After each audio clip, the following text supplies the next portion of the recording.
Welcome, welcome everyone to episode 10 of Ball Don't Lie. We have, clearly some very special guests in the building with us today. We have Carson and Logan, aka Nerd Sesh. How are y'all doing on this Saturday afternoon? Great, man. Happy to be here. Excited to talk some ball. Yeah, chilling, chilling. Likewise, happy to be here. Same. Happy to have you. And of course, I do have my regular co-host, right? We're going to start off with the better one, the better half. How you doing, Maria? I'm doing great. How are you, Real Talk? I'm doing great. I'm doing great. Happy to be here.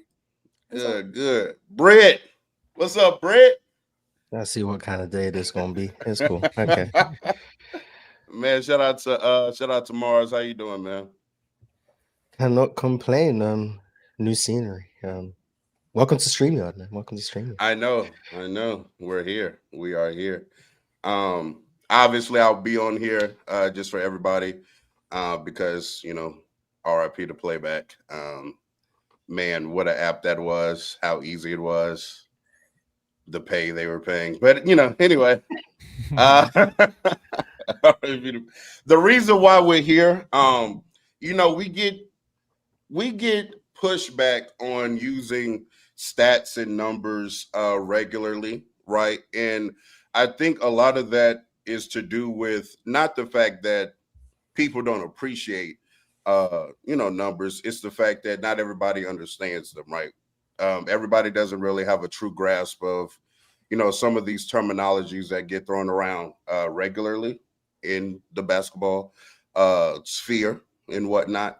And so today I wanted to use this episode of Ball Don't Lie as an opportunity to kind of get some basic understandings of some of the terminology and some of the stats that are used in today's discourse. So that is the reason why we're here. How we're going to format the show, format's not a word.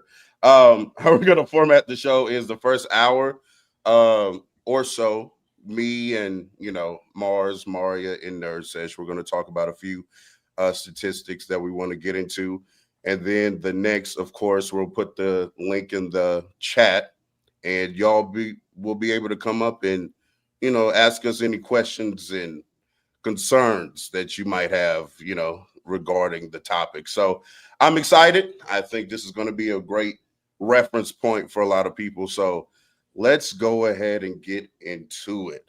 The first person I'm going to come to is Logan.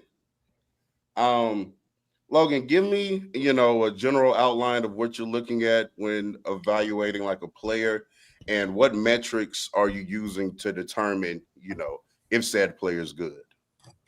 Well, first, when we're talking about stuff like this, I don't think you should ever watch basketball through a spreadsheet. I don't ever think that you should, look at analytics and the numbers should just be like the be all end all to, what you're doing to evaluate a player. I think, it should be the eye test in combination with some of these statistics, but you can use a lot of different ones. I mean, first, I'd say that I think some of the scaling analytics, this is just these aren't even actual analytics, but per 36 and per 100 possessions, I don't know if those can throw people off. Those are gauges for guys who it'll, standardize the numbers so everybody's on an even playing field, so you can measure guys who play different minutes. I don't know if those are complicated, but I do think this is important for people to learn because it is hard jumping into spaces like this.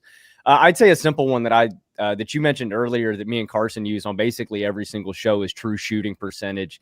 That one is basically a measure of just how efficient a player is from the field. I think the actual, I've used this before. I think it's, Carson, correct me if I'm wrong, I think it's field goal attempts, divided by. Basically, what you're doing is you're just factoring all of the efficiency across the different scoring types. That includes obviously 2-point attempts, 3-point attempts, and free throw attempts. I believe the formula, it's kind of weirdly complicated. It's but it's just free throw attempts and field goal attempts, right? It's not 3 points. 3-pointers are weighted. inherently Mhm. because they generate one and a points, half yeah. times as many points as the 2-pointer. I don't think it's as helpful to get into the literal formula as it is to just explain the essence of Yeah. it, because I see Mhm. sometimes people push back on true shooting and say like it overly weights players who get to the free throw line a lot, and it just literally doesn't. It is measuring essentially the points that you generate per scoring attempt. It's just they use it in terms of a percentage metric, so it's kind of more intuitively comparable to like the conventional field goal percentage and whatnot in that way. But it's almost more helpful to think of it as just like when you attempt a shot or get to the free throw line, who is generating the most efficient offense, and that's what true shooting percentage measures. Yes, Mars. I do have a slight pushback to true Sure. shooting. Go. I don't know if this is allowed or talk. Sorry, I'm hijacking the show. Um, Okay.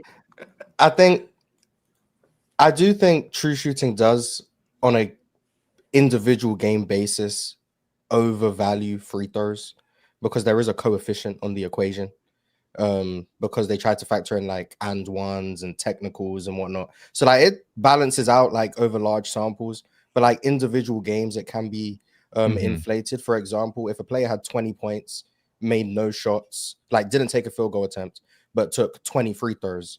But if that player would have a 113 like true shooting percentage. But if they did 20 points on 10 made field goals, 10 field goal attempts, they'd have an 100 true shooting. So, like on an individual game basis, the coefficient can. That's Um, fair. What I would yeah. say is I'm never going to refer to single game true shooting percentage. You know, like I think there are certain metrics that are just much more useful in the big picture, right? Like obviously plus minus is another one that fluctuates greatly. Obviously, true shooting will still tell you if a player had an efficient scoring game or not. Like it's going to be accurate, but it's going to be more accurate over a big sample size. Just like big picture plus minus will tell you how good is this team with the guy on the floor, but in a single game, some crazy stuff could happen. He's playing with 4 bums out there, you know, crazy, unlucky shooting streak. Like all these things can be wonky in a single game. I'll also say, I mean, if we're going to add a little addendum here, really the best measure to use if you're thinking beyond just this season is relative true shooting percentage, which just adjusts for the fact that efficiency is constantly getting better league wide. So to hold Jerry West to the true shooting or the overall efficiency standards of today is obviously totally ridiculous because true shooting percentage has gone up by like 10 points league wide. So when you're doing those historical comparisons, I think that's always important to keep in mind that comparatively the efficiency of today is inflated just because offense is better than it was in the past. I agree. Co-host Mars. Hello. Something that I hear you reference a lot in terms of, you know, a player's impact is net rating. You know, their on-off numbers per se. I know on-off can definitely be skewed due to lineups and, you know, there are definitely external factors, but can you get into why exactly do you look at net rating as something that is important when evaluating a player? It's interesting. I think I've kind of moved it a bit further down my rankings of importance, but I do think there is still some merit to it. Net rating, just to explain what it is and then why I think it holds weight. Net rating is quite simply how much your team is outscoring or being outscored by per 100 possessions while you're on the floor. For example, like the OKC team this year, I think have a plus 17 net rating or something, which means they're outscoring teams by 17 points per 100 possessions. When you're evaluating individual players and their individual net ratings, the most like notable one of the past few years is obviously Jokic. You're looking at how good is the team when this guy is on the floor, and people use it a lot for the MVP argument. How good is the team when you're on the floor, and then how much worse are they when you're off the floor, to see basically people use it to say this is how much value this player is providing, this is how much he's improving his team by X amount of points. And I do think for the most part, if you're going to see a player, especially like a high usage, extremely impactful player like a Jokic, an SGA, a Steph Curry, whatever, if you see the team is plus 12 with them on the floor, negative 4 with them off the floor, there is probably some indication that the team heavily relies upon them.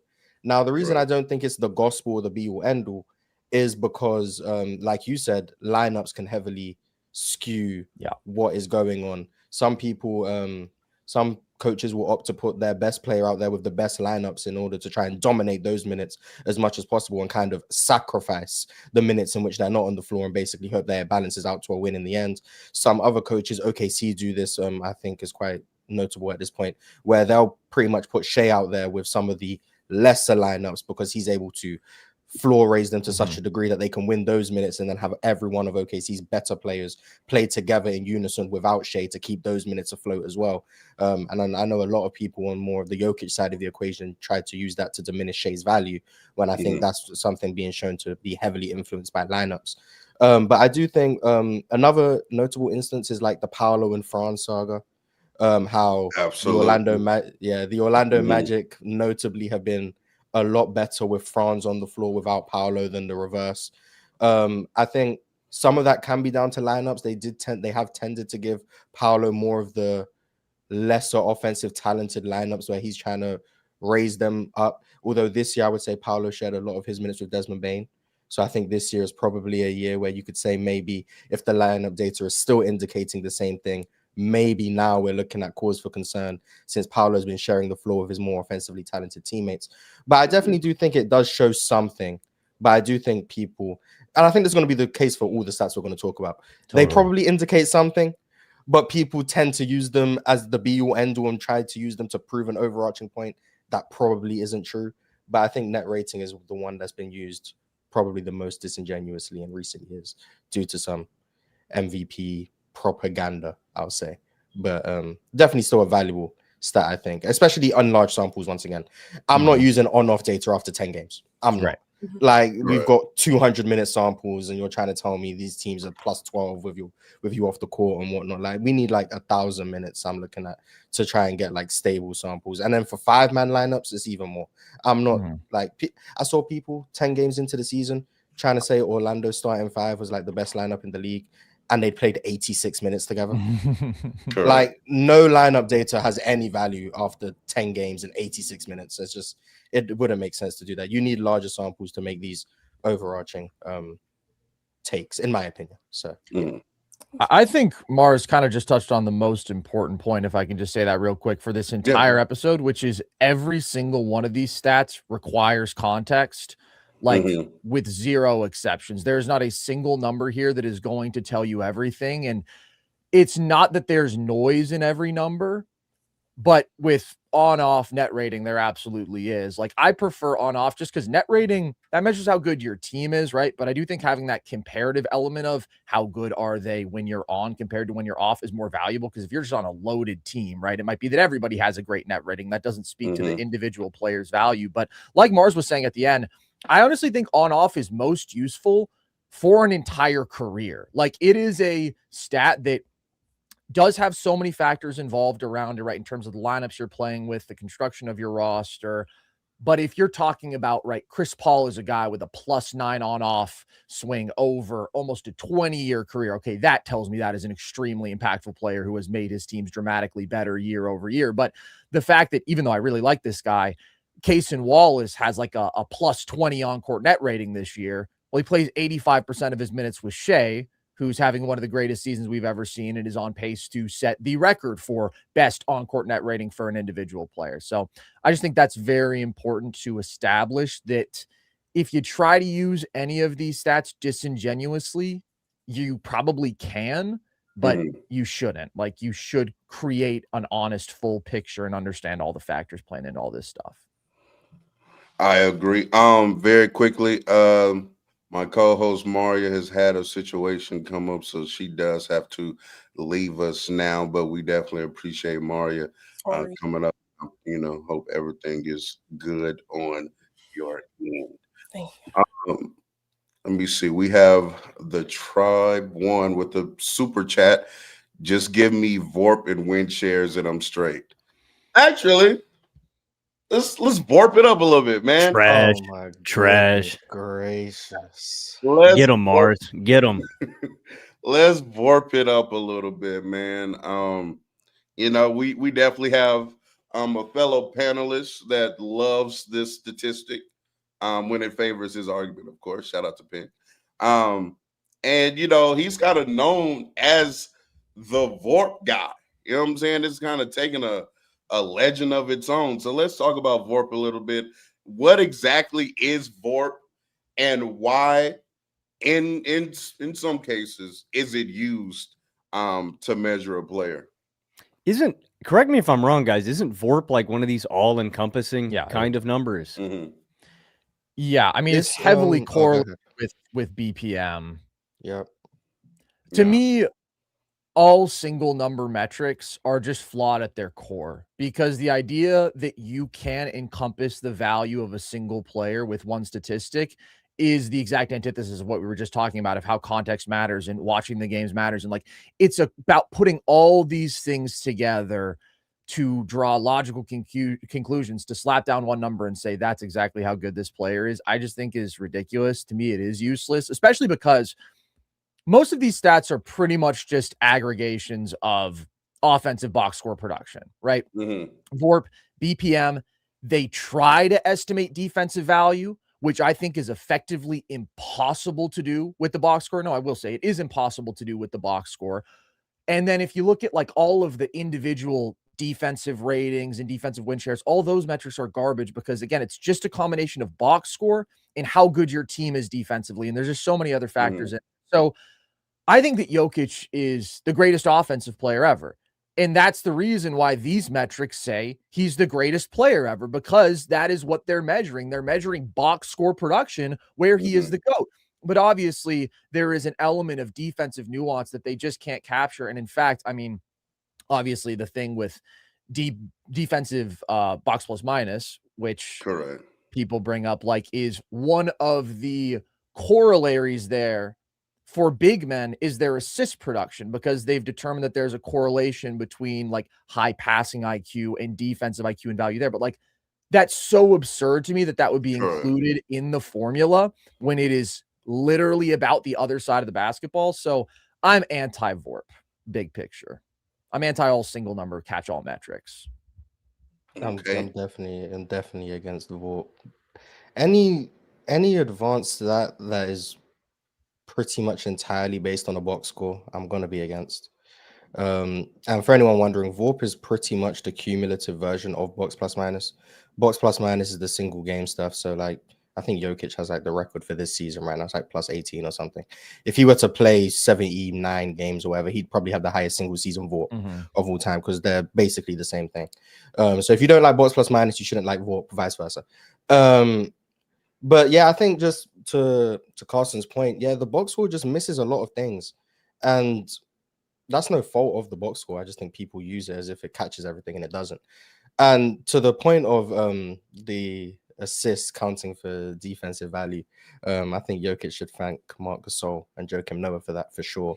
Because I definitely think that's probably where they got it from. KG In maybe terms too. of KG, maybe if you go further back, maybe some Bill Walton.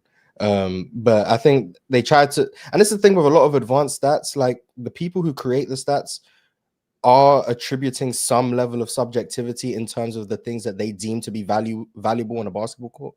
So like, even when people try to pretend that like these advanced stats are objective measures of value, not necessarily. Like, they are, like, the people creating these stats are attributing, okay, we believe a 3-point shot is X valuable when it's from X position. Like, there's no reason. Well, they probably have an explanation for why that is the case, but that doesn't make it intrinsically true that it is this valuable. So even these advanced numbers, you are kind of just valuing someone else's opinion on what's valuable on a basketball court. Even if it is, it does have some merit to it if you read into it. Some advanced stats, I would definitely argue, probably make more sense than others. Even all-encompassing ones, even if they aren't perfect, but BPM would definitely be quite far down the list alongside his good friend PER. Those two would be very far down my list. I think people have just got better at creating advanced stats since those days. Agreed. They're in the never use category for me. Like, I literally have never, will never cite VORP. PR, like you said, Mars, it's an even more primitive version. It's even worse. Very quickly, we are, just for everybody in the chat, because I keep getting, messages and everything about it. We are going to continue doing watch alongs as far as going live for games, right? So you can be on the lookout for that. We are also creating a room in which you can It'll be basically the same as playback. That's something that we are creating. The one thing I need you to do is join this link here that I just put in the chat.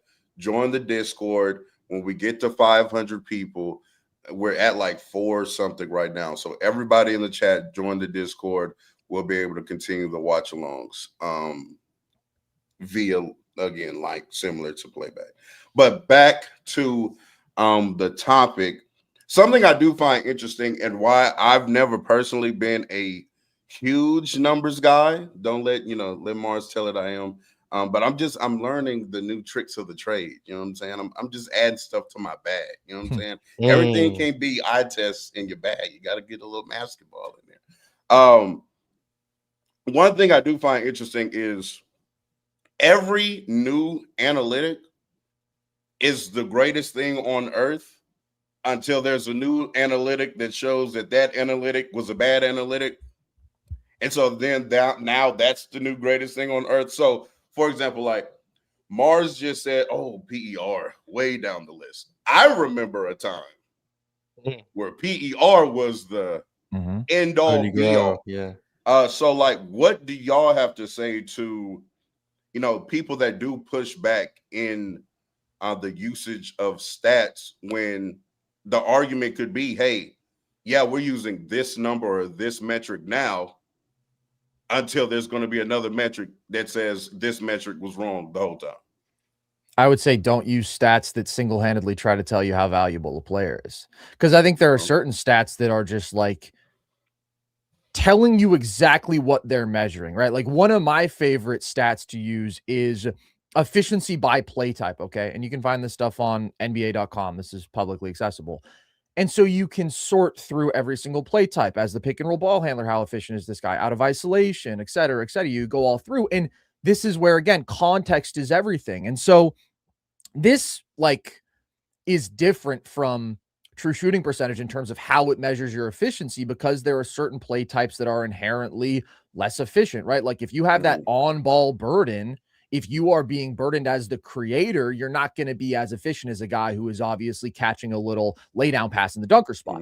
And so it adjusts for that. It tells you how efficient are you relative to your peers in this specific context. And that's just purely objective, right? That's never going to change. That is literally telling you what's happening out there on the court. And, it doesn't mean that the most efficient pick and roll scorer is the best pick and roll scorer. Ty Jerome last year literally might have been the most efficient pick and roll scorer. He wasn't the best, but it does certainly tell you that in his context, going up against bench lineups primarily, this guy was really efficient. This guy was really good. So that is a number that I like to use a lot. But yeah, I just don't attach myself to any numbers that kind of try to be more important than what I think any one number can be. I think every single number should be providing you context, should be something that you use as a reference point to substantiate what you're seeing, to support what you're seeing.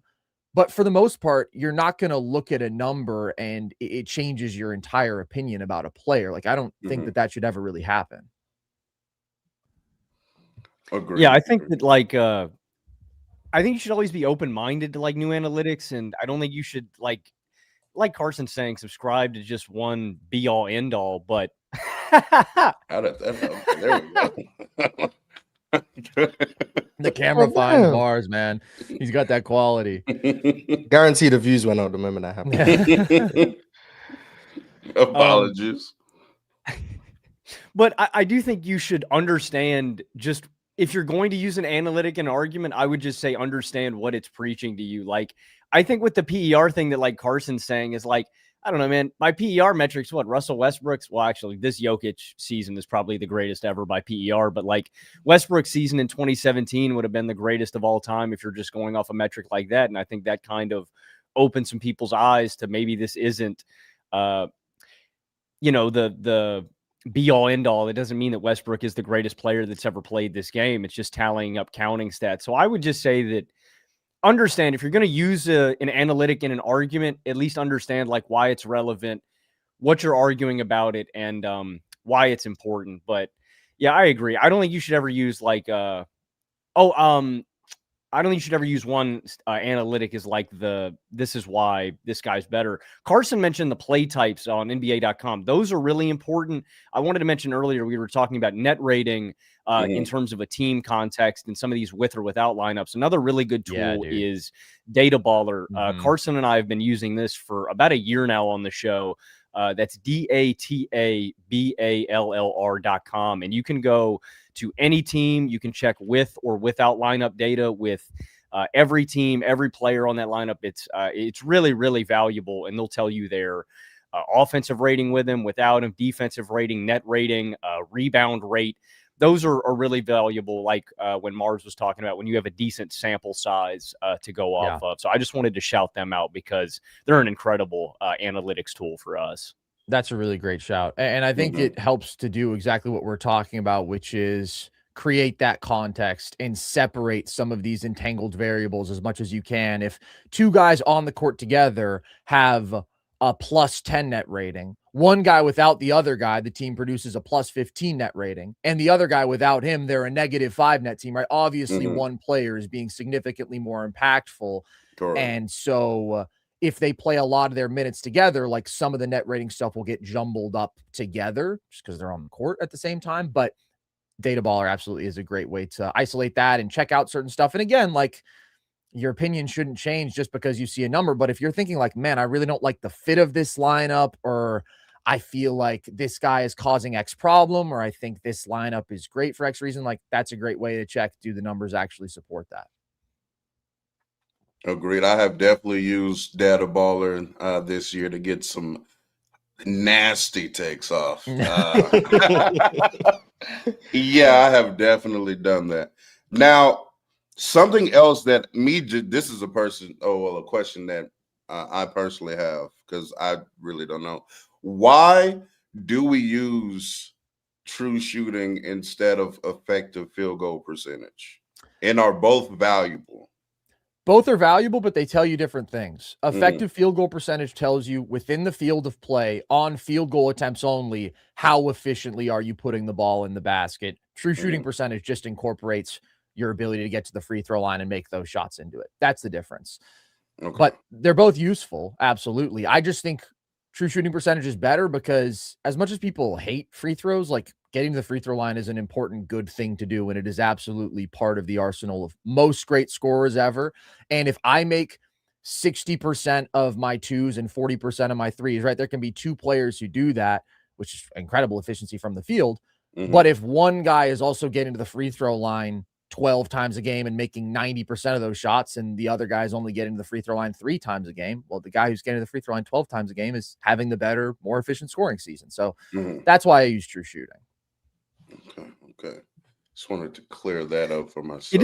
It is really I do like the additional you have effective field goal percentage for different shots though, right? Like they'll use that on specific shot types too, like catch and shoot, stuff like that. You can also find I also wanted to mention earlier, a lot of this stuff I didn't realize this, like, I'm old. This is going to date me real quick. I was going to say like 5 or 6 years ago when Carson and I started doing this.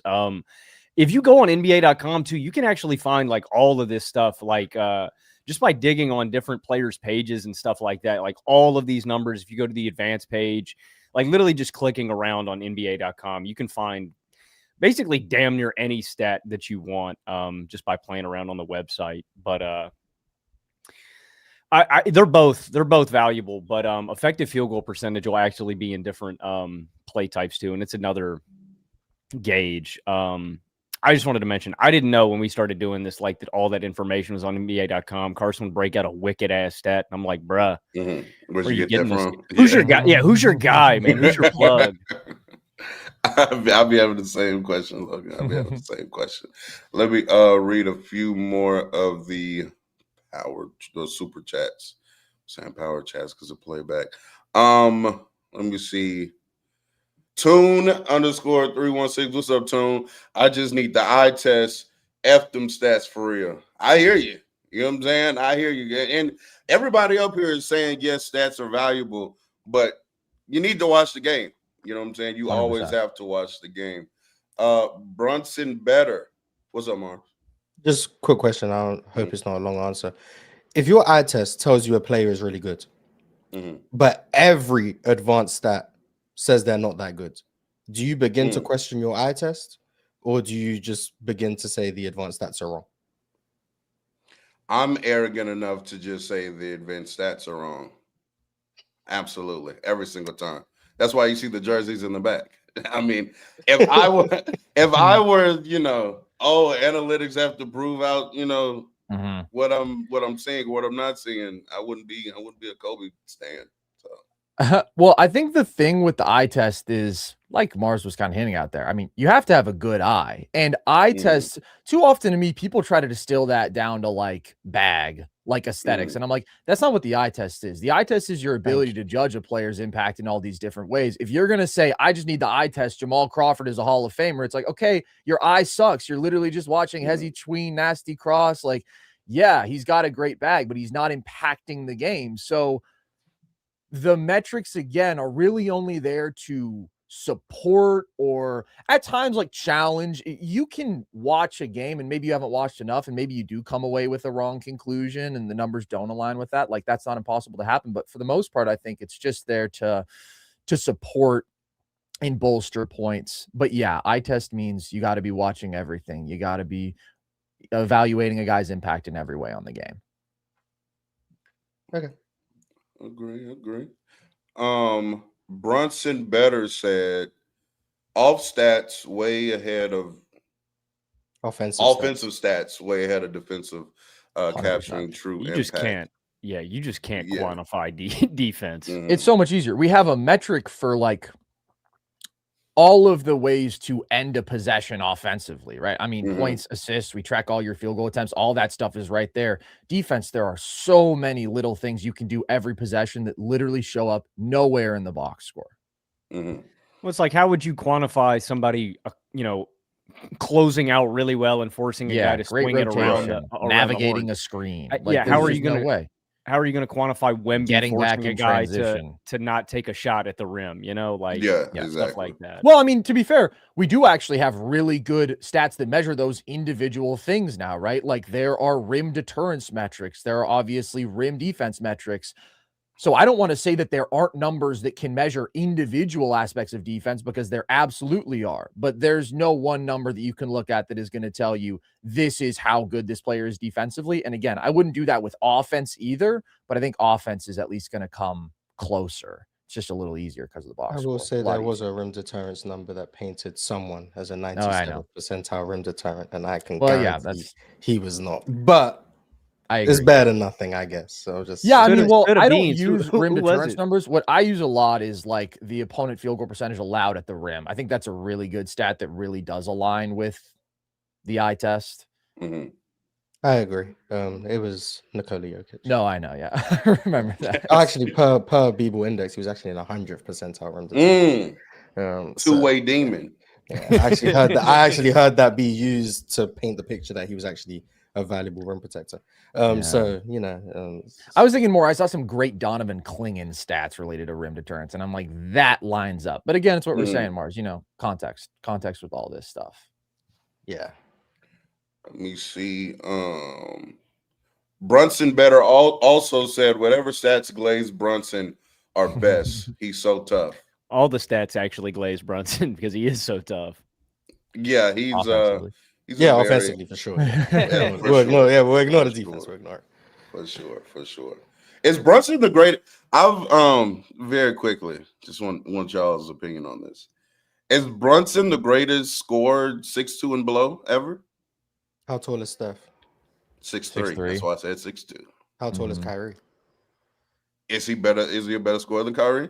But was you I- including Kyrie in the 6? Yeah, I'm including Kyrie. I think How tall is Brunson's a Dame? better scorer than Kyrie. He's very a better scorer different. than Dame.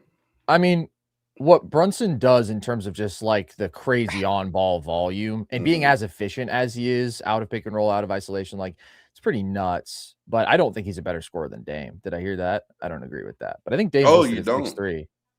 I don't think he's a better scorer than Kyrie. Really? Do you think Kyrie are you could- valuing like the ability to like get to the line and stuff with Brunson? course. It's like Yeah, I think that's a huge difference maker. I think that is a huge difference, but like I think Kyrie's just the overall better shot maker. I get like I think Brunson can probably do more to like raise the floor of your offense Yeah. in terms of like the scoring floor is probably more consistent because of the free throws, because of the more Mhm. relentless nature, the ball dominant stuff. But like I do value the versatility of Kyrie I get that. to a heavy degree, the on ball, off ball stuff. The fact that he can bail you out of possessions. I do think Kyrie's a better shot maker than Brunson. He is, I but think Brunson's Brunson a can just get really a higher- great shot maker. I think Brunson can get a higher He shot is. quality more consistently. Like the paint scoring And stuff. from Kyrie a few Brunson- years ago, I don't know. Kyrie a few years ago was getting whatever shot he wants. To be fair, whatever shot Kyrie wants aren't necessarily the best shots. I mean, I think Kyrie's a great scorer, and I think you said like the Oh, case for for him, sure. it's on ball, off ball combo. But I do think like Brunson's ability to just walk into any matchup and give you 30 on like 61% true shooting, like the volume he can take on, the relentlessness, the free throw rate is part of that, but also just like what he does in the paint as a small guard is crazy. And it's often not right at the basket. It is drawing a foul, or it is like he's just so insane from floater range on those short jumpers. I got to shout out Nate Tiny Archibald in this conversation too. Shout out Nate Tiny Archibald. He averaged 34 a game one year. But then why would He you did. take Dame over Brunson? Then? Because I think Dame's three-point shooting, his pull-up three-point shooting at that volume, combined with his really high free throw rate, like just created one of the most explosive scoring seasons. I mean, dude, 2023 averaged 32 a game on 65% true shooting. Like that was just stupid. And then if we are factoring in like scoring value bleeding into playmaking, impacting team offense, which maybe we aren't factoring that into that, but I do think that makes Dame the better offensive player just because of how much his range stress defense is, how much it's like you have to bring two up to guard this screen 35 feet from the basket. It's pretty crazy. The I just floor is think, also a like, are lot we lower. not The floor is just- lower than Brunson. Are we not considering playoff translation at all in this conference? Like, that's why I have Brunson beating out like a Dame, because I think he's better in the playoffs. Now I do see, Dame's three-point shooting, especially in like a regular season setting, does kind of elevate him to different efficiency heights than Jalen Brunson most of the time, especially in like the 22, 23 year. But if I'm factoring in playoff translation, that's why I also have Brunson edging out Kyrie a little bit as well, because I think he translates better than both of them as a scorer in the playoffs. Brunson's floor is crazy. I mean, also just like his strength and his footwork and all these different things that like allow him to get to his spots within like 15, 16 feet of the basket. Like that is very reliable. So I can't really disagree with that. I would just say I do prefer Dame's ceiling. And I think the heights that he reached were higher. And I also think like Brunson's playoff scoring is great. His efficiency has taken a hit, like understandably so, but I don't think his playoff scoring is as great as the pure points per game where he's at like 30 over and over again. I think he's really good, but it's not enough of a difference maker versus Dame for me to give him the nod. Fair points. How you doing, Swiper Cam? What's going on, y'all? Apologize for my tardiness. A lot going on today, but I appreciate the invite. Real talk, and Mars and Logan and Carson. Good to see everybody. Yo. Hello. No problem, man. I know you you're on your Tom Thibodeau time right now, you know what I'm saying? Going from one job to the next, you working, Hey, I'm just trying to be. you ain't Mars. getting no That's it. subs. You ain't getting no subs, man. You ain't getting no subs. I'm trying to be Mr. International. That's all that is. Back to the super chats. I have the Tribe One. He said, do y'all believe in empty stats, a la Devin Booker pre-CP3, Kevin Love pre-Cavs, etc.? Also, what's the most valuable trait on offense? Scoring, shooting, or passing? What's up, co-host Mars? I believe in empty stats, but not in the context of, oh, this guy's putting up numbers on a bad team. Empty. Yeah. I don't think that's what empty stats are, but I do think you can put up numbers that aren't inherently valuable. The example I always used to go to was like Jeremy Grant in Detroit. I think that was the pinnacle of empty stats. I think many people would argue these days Zach LaVine is empty stats. Do I agree with that? Maybe. But I think empty stats is not do you lose the game, but are you impacting the scoreboard with your box score numbers? And not all stats are empty. Like if a guy has 29, 12, and 10, that doesn't mean the whole 29, 12, and 10 is empty. But I do think that can inflate your perception. So I would say, like, what I would say is the box score doesn't capture entirely how valuable a player is, or can overstate a player's value. And I would call 28% of those stats empty in that context. And then the most valuable offensive trait, I couldn't tell you. I think they're so interlinked. Are we talking about is empty stats? I guess for a football reference for Carson and Logan, would that be like 2 years ago? Dak Prescott, like fourth quarter touchdowns, like when he was trailing by 14. Well, no, but that was the narrative 2 years ago. Dak slander, but I mean that he is the garbage time GOAT. I think garbage time is part of it. I mean, I think football is a totally different conversation when you talk about stats, because there are so many interrelated things. Like any quarterback is going to be affected by his play calling, his offensive line, his receivers, his running back, whatever. Basketball, that is less so the case. But I do absolutely think that there are empty stats. And like, I think we're at a point with the NBA where for the most part, you know, if like early 2000s Antoine Walker walked into the league and was dropping 20 a game on like -7% relative true shooting and like not doing anything else, but like I don't think people would get fooled and moved by that. Like maybe in the past when people just look at points per game and they're like, oh, that guy's really good because he's scoring 20, like regardless of situation and all the other things. Where I think it gets more interesting is like what Mars did just mention with the Zach LaVine, who is a guy who like isn't just somebody who can give you 20 plus 25 points per game. He does so with like great efficiency in terms of true shooting. He has this really interesting blend of like crazy 3-point shooting with really good slashing. And yet you still look and his teams consistently perform worse with him on the floor. And there are some things he does outside of scoring that can be so detrimental. I mean, consistently a clear negative defensively, one of the worst processors and passers of any player with as big an offensive role as he has, like a negative rebounder, a guy who can hurt his team in the margins in these more subtle ways, in all these ways where like you can still be an efficient scorer and have empty stats. Whereas I feel like previously, for the most part, we would have just looked at that guy and said, he's chucking shots on a bad team. That's why his stats are empty. I actually think impact doesn't necessarily align with scoring production and efficiency to a level even beyond that. But empty stats absolutely exist. Like Mars said, though, just because a player is on a bad team does not mean their stats are empty. You know, you could have said that about 2022 Shea, and you would have been very wrong because the team around him just wasn't good enough yet. The picture that pops into my mind when I hear empty stats is DeMar DeRozan, just immediately. I don't know why. Shout out to DeMar. He's done nothing to me personally. I don't know. It You're in one seeds, but he empty stats. Bro, I'm sorry. He just pops into my mind immediately when I hear empty stats. Like I just never thought DeMar was that guy for real. Even though he put up some impressive numbers. I do want to go to Logan and Swiper. As far as the second part of that question, when it says what is the most important thing offensively, is it scoring, passing, or shooting? Which one of the three would you all say is the most important? I mean, it's got to be scoring, right? Like if you can't put the ball in the basket, why am I running my offense through you? Like to relate it to a player, I think he's gotten a lot better this year, even though Carson always hates on him. Come on, bro. Bro, it's like if you were going to run your offense in OKC, like, and put the ball in Josh Giddey's hands, like, they're just going to leave you on an island. So I would say scoring or shooting, like in the modern NBA, in the playoffs. You've seen this with a bunch of guys too. If it's Jared Vanderbilt, if it's Matisse Thybulle, if you can't put the ball in the basket, defenses aren't going to respect you. They're going to slant their defense. Like it's such a detriment to your offense when you can't put the ball in the basket. And I just don't think you can play in the league today. This is more so true for like guards, obviously, because guys who are going to have the ball in their hands more, just more by and large, you can get more impact from bigger guys, wings, defensively and on the glass.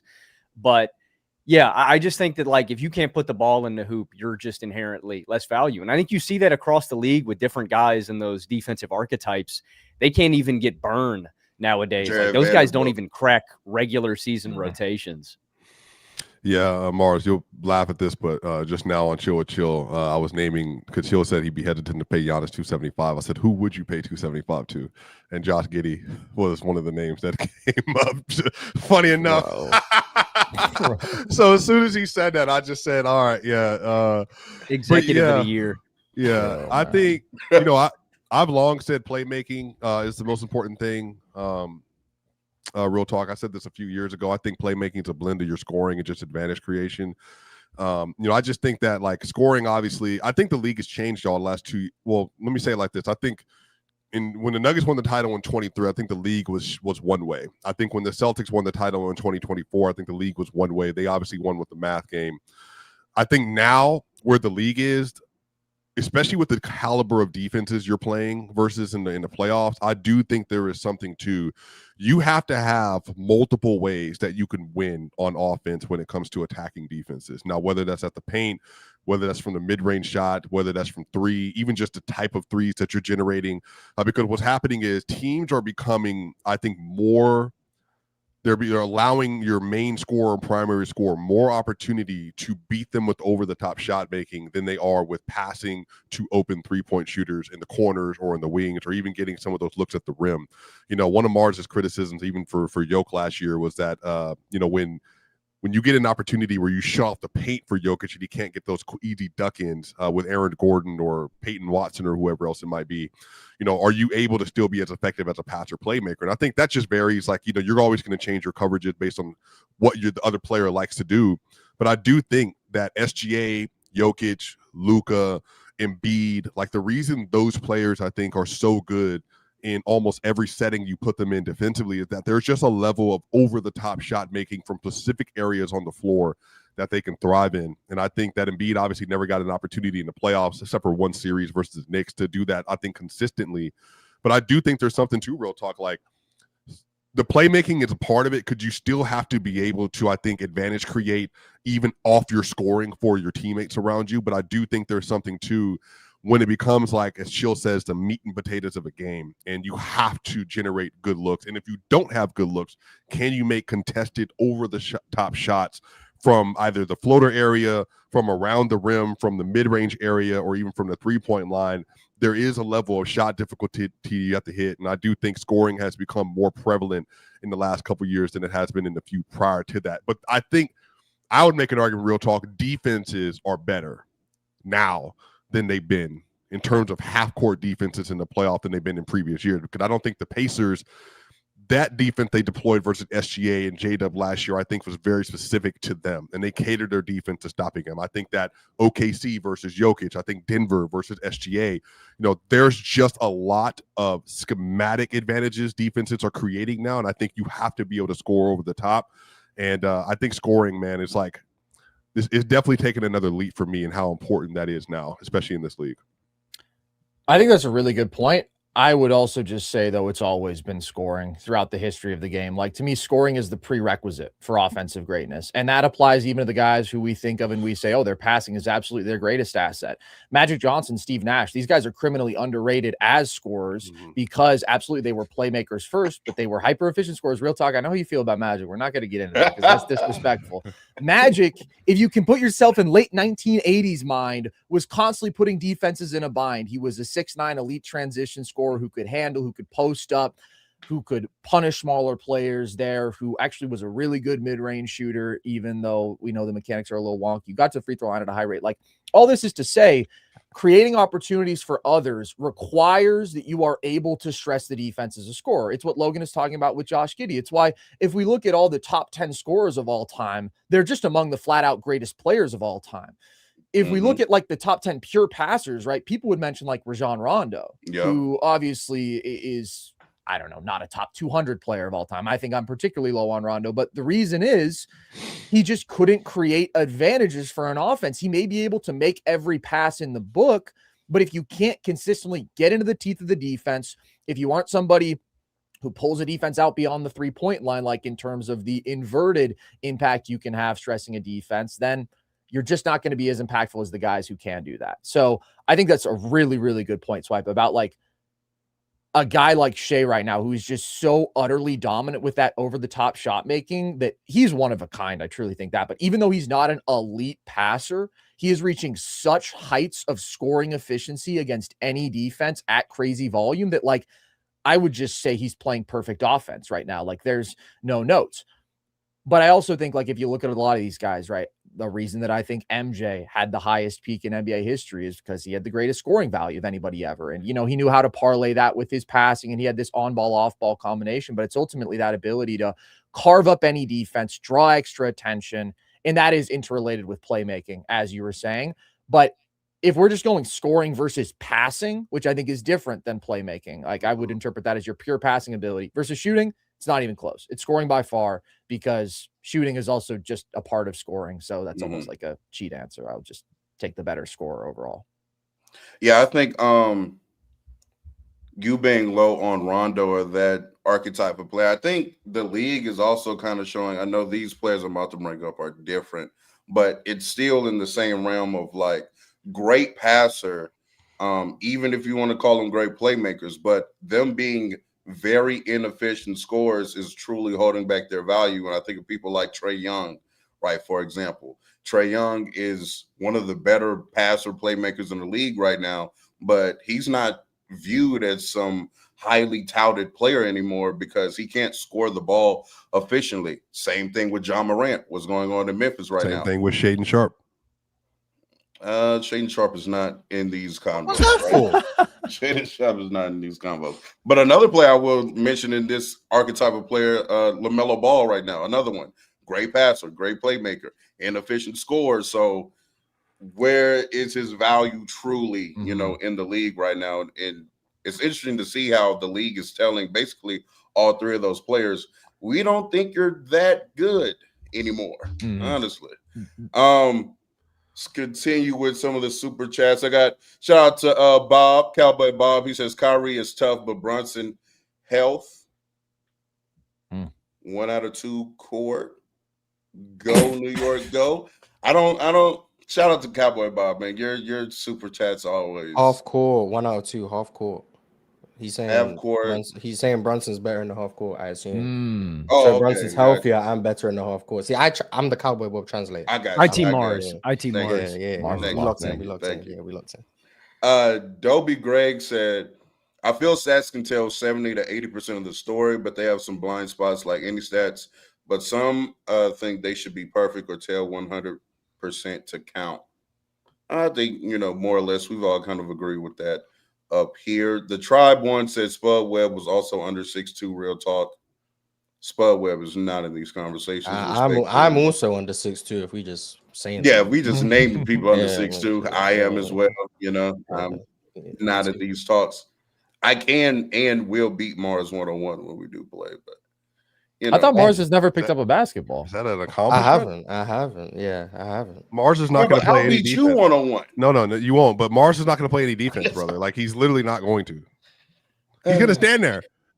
Are you saying I'm a low motor player? European. You're a low motor, low usage player at that. Yeah. Absolutely. Highly skilled. Soccer been ducking the smoke for months now. Two Dad I'm Terry not said, playing a man with a knee pad, by the way. So respect. with a knee pad. I don't have a knee pad. I'll have a knee sleeve. Two Dad Terry said the OKC are the definition of the rich getting richer. They got a mountain of picks and 3 players who are all NBA caliber. Shit like this is why I stopped believing in God. Oh wow. You know, well, clearly there is a God. He just likes OKC. Cake Daddy.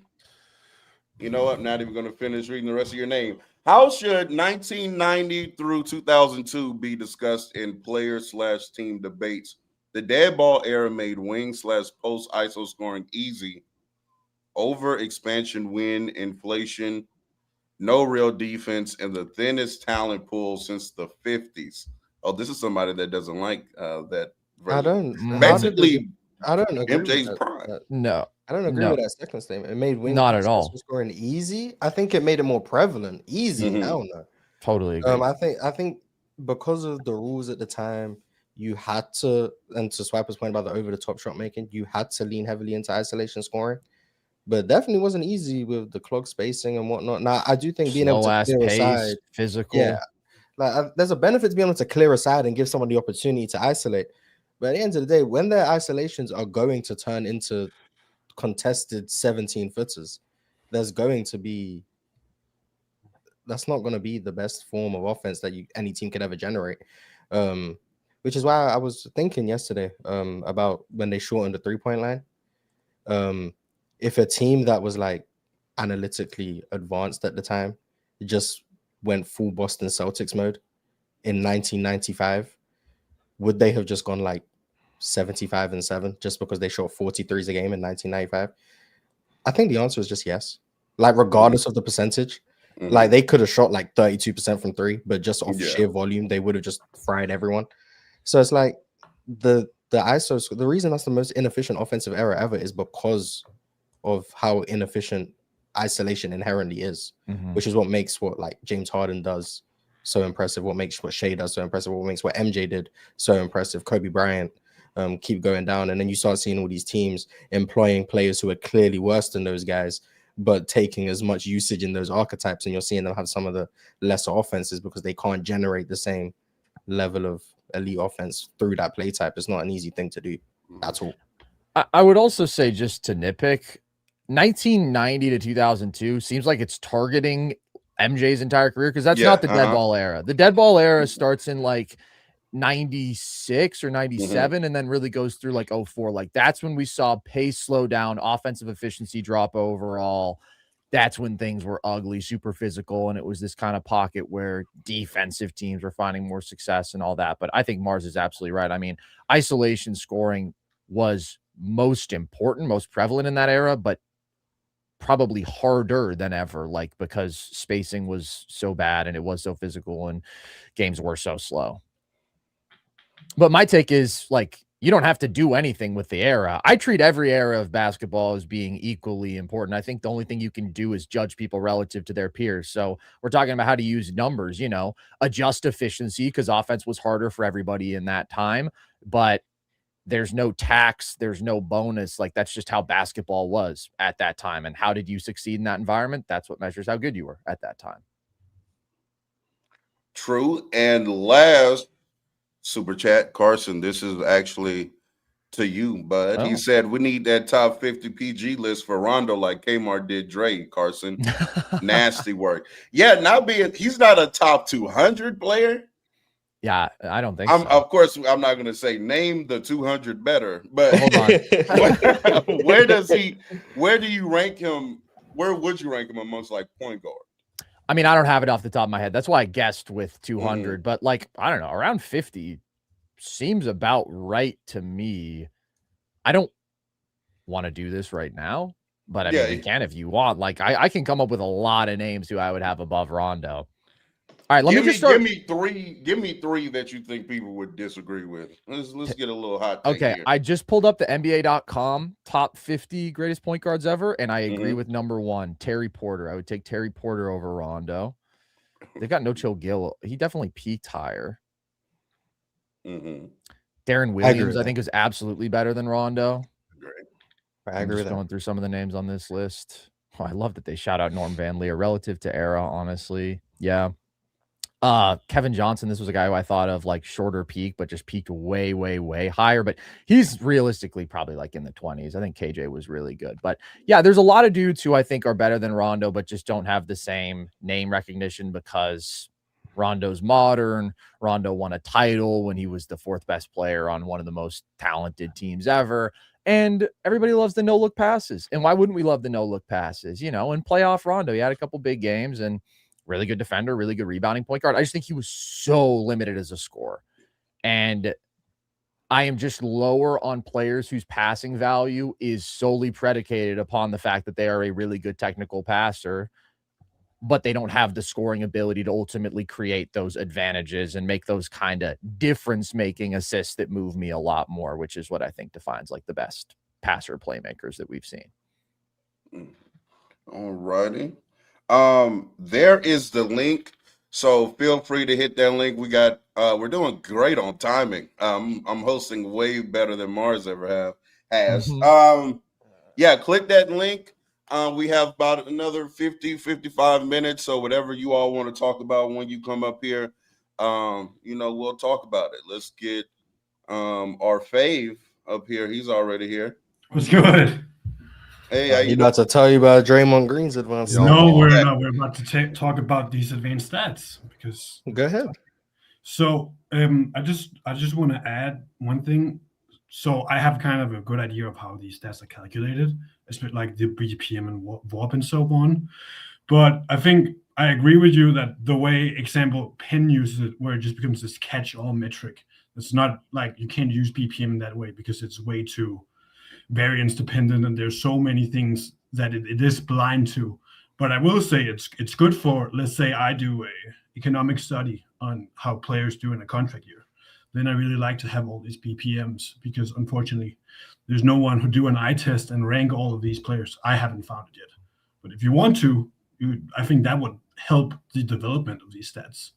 Is there's no, let's say, there's no metric in the eye test because no one is just sitting and writing down like, okay, I think Jokic is a number 99, and then Shea is 98.5, and then all of these, because then it will really help us develop these stats, because then we could use these as what we call outcome variables, and then use the box score to kind of see how can we predict these based on this outcome of Moss's eye test or Real Talk's eye test or PC, like on average.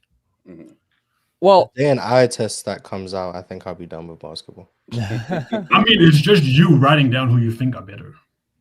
Yeah, but the day someone tries to quantify that, the day I tried to quantify that, I think I've gone too far.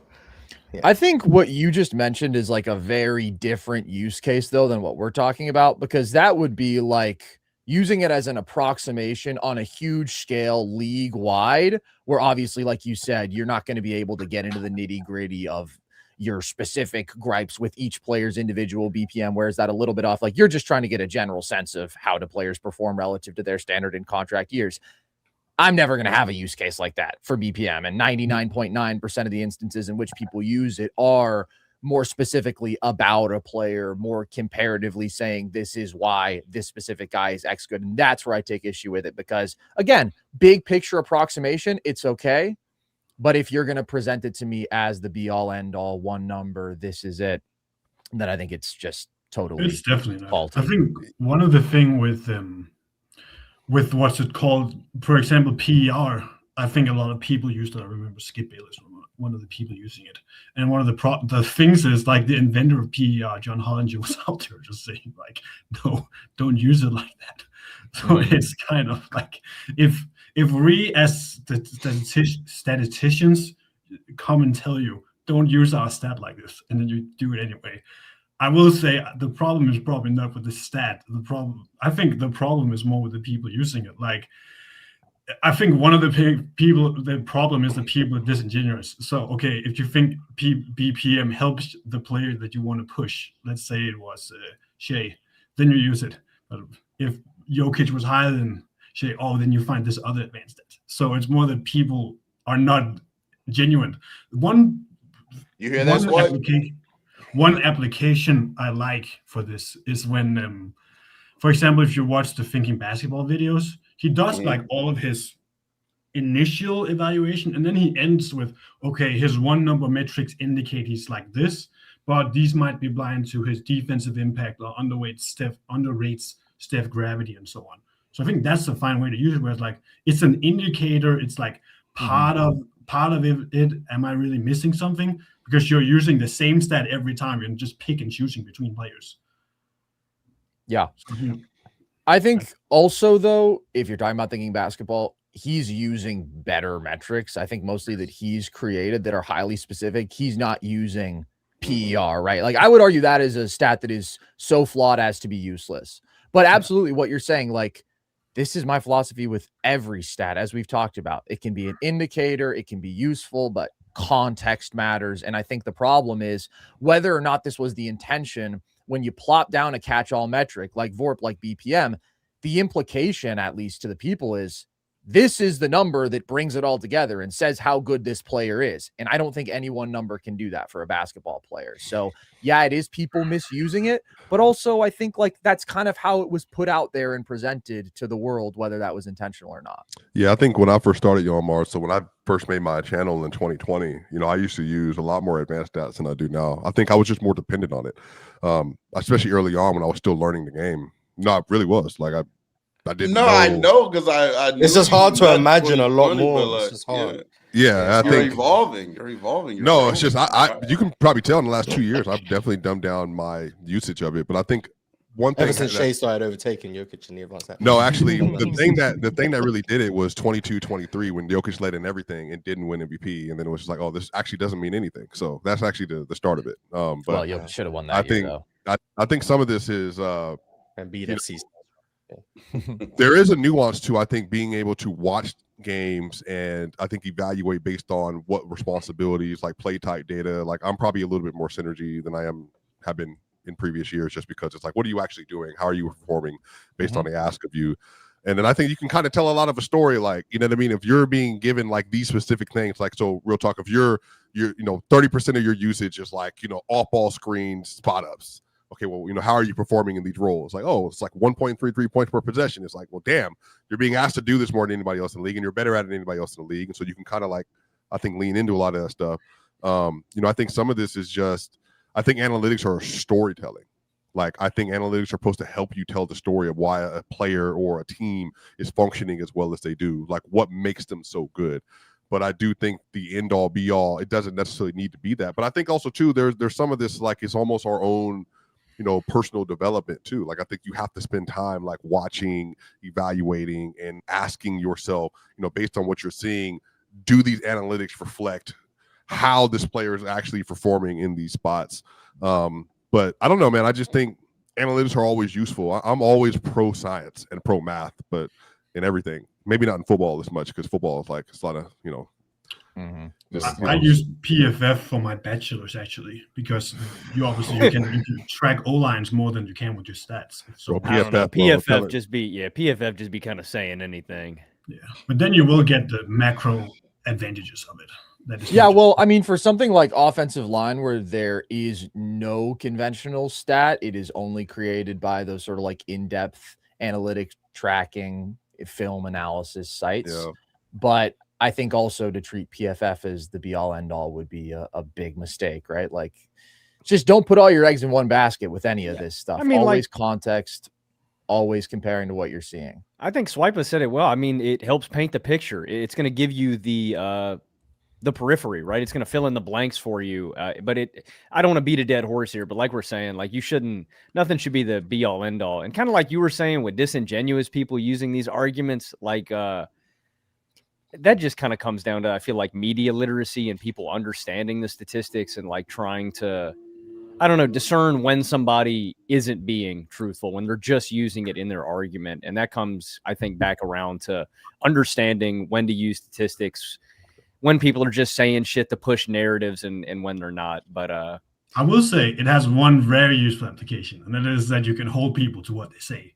Because before the season, for example, Penn State basketball was like, Scotty Barnes is going to be a superstar. And I said, what's that in BPM? He said 6.0. That man better make 6.0 BPM or we holding him to that. So, like, it's also a good way. He's at right now. He's at 4.4. Oh, he knows. Okay, he knows. Yeah. I'll check it. Don't worry. I would also just say, go ahead. It just allows, like, also allows you to catch people in, okay, what are your goals for this guy? What are the buyer setting? If you don't reach it, then we can test whether you are going to be right on it. Like, instead of, Scotty Barnes is going to be a superstar, and then he can say, oh, he was a superstar, and we can say, no, he wasn't. But now we can say he didn't reach 6.0 BPM, so he was not a superstar. I would say, like, maybe the most obvious use for numbers, like, and this is not exclusively to more advanced stuff, like, it is what you're saying. Like, it's just a way to verify the truth. If somebody tells you this guy is an elite pick and roll scorer and he's a 20th percentile pick and roll scorer, like, okay, obviously there's a disconnect there. If somebody tells you this guy is an elite mid-range shooter and he shoots 37% from mid-range, like, again, it doesn't have to be. Well, that was a very, very But- subtle, maybe even not conscious shot at Melo, but no. But my point is like, this is just where the fact that we have so much data available to us is the best thing, where we can parse and we can look at so many different specific things and we can say, okay, how good are you actually at this specifically? I think that's where like today's numbers are more useful than anything. Swipe, I didn't even take a shot at Melo. Real No. Talk put it in my Real head. Talk did. Yeah. But to be fair, I'm kind of aligned with Real Talk. Yeah, I'm sure you are. I'm sure you think Paul Pierce is better too. W Analytics, but shout out, man. I would love to have that conversation one day. Respect Paul. Respect Paul. All right. How do you say your name again? Yelma. Yenma. Yeah. Yalma. I appreciate you coming up here, man. I'm going to go ahead and rotate to a new guest, but I definitely appreciate you, man. You always showing love, showing support, pulling up. So we definitely appreciate you around the Ball Don't Lie streets. And until next time. WPCL judge. Yes, sir. Yeah. W Hall of Famer voting for the Hall of Famer. It's definitely, no bias whatsoever. Let me add my guy Amir. Before I get to you, Amir, though, there's a super chat I have to read. Shout out to Cheese. Let me see. Mars just put me onto this, by the way. Hey, showing them. We're learning. W lineup, W Ball Don't Lie, and Jokic clears. I don't agree with the last part, but everything else you made a video saying Jokic was the best in the world before the season started. By the way, I did not actually. It is quite literally online. It's quite literally not online. Me saying he's the best in the world. Oh, okay. You've never. There's no clip you can find me saying that. I promise you. No clip. I can assure you of that. Another last power chat. It says Mars. Why do you see West as a better scorer than Wilt? Yeah, Mars. Why do you see him? Of course. Oh, okay. I think the elephant in the room is free throw shooting. I'll say that for one. The fact that Jerry West was able to get to the line as much as he did and make them, I do think raised his floor in as a scorer and his efficiency above that of Wilt. I also think just his ability in the playoffs was definitely more transferable. I think the numbers bear that out as well, like on a per possession basis. 100%. I think he outscored Wilt in the playoffs while being more efficient. Then not to mention like the self-creation stuff in terms of his ability to handle and create his own shot, I do think was more valuable. Not to mention, I think you go back and watch the limited film of Wilt. There's a lot more dead possessions with Wilt that like aren't captured by anything, but it's like very stagnant of he'll park himself somewhere, he'll wait for the ball, he'll get the ball, he won't like the shot he gets, and then next thing you know, you're playing late in the clock. And then one of his lesser skilled teammates has to shoot some nonsense. Whereas with Jerry West, it seemed to just be more fluid. His teams were generating better shots more consistently. He was generating better shots more consistently. And I think the biggest reason why he didn't average like 40 or whatever in the regular season is A, he didn't play 48 minutes a game. And B, he was just probably surrounded with like better offensive talent that he utilized, like an Elgin Baylors of the world. So it's like, off raw volume in the regular season, Wilt was better, but like Jerry West closed that gap in the playoffs, was more efficient, and he did it in the more team-friendly way. Not to mention, like the versatility stuff is also valuable, like the outside shooting, getting to the rim. Like he could do all of that due to the functionality of his handle, whereas Wilt was more high center of gravity, fade away. And then this is just me. I'm taxing when you block your teammates' shots to get your own points. I'm taxing that. I don't know what to tell you. So that's like a subtle part of it. But yeah, I think Jerry West was just, the better scorer, better offensive player, all that stuff. I agree with everything Mars says. If I could just add one thing real quick. West didn't close the gap in the playoffs. He created like a massive gap of his own. I mean, in the playoffs, I think Jerry West was like 29 a game on plus 7% relative to shooting. Literally a top tier playoff scorer ever. Wilt playoff dropper, he's at like 22 a game on plus 4, plus 5% relative to shooting. So yes, I agree with everything Mars said, but like the playoff difference between those guys is genuinely massive in West's favor. Yeah, and absolutely. Wilt Chamberlain going out of games in Game 7, leaving West to fend for himself. Yeah, he had an ouchie knee. What you hearing for? He had an ouchie knee. Yeah, all right. Jerry West lost another finals. Go ahead. losing to a super team. Nothing wrong with that. The Lakers are actually considered the better team than the Celtics. Well, hey. Let's go there. Whatever helps the agenda. Relax. Anything to diminish know, my he go. was Yeah, getting- You want to come out and anything to diminish boost my your go. Go guy. check his defensive win I shares. know, Go check his I defensive know, win shares. I know, I know. Yeah. You still doing the Bill Russell's the GOAT gimmick. I know. Give me- It's for sure a gimmick, Morris, and I'm never letting go of that. It's a gimmick. Okay. Amir, how you doing? Bulletproof. I'm Amir? all right. How's Oh, everybody? He's all right. Hello. We're good, man. What exactly did you want to come up and chop it up about? Okay, so there is something about stats that I have an issue with, and that's actually two things, but they are related. So, one thing is how an individual stats either affect or are affected by the team. So, for example, just because you're, let's say, plus 10 in true shooting doesn't mean you're adding 10% to the team's true shooting.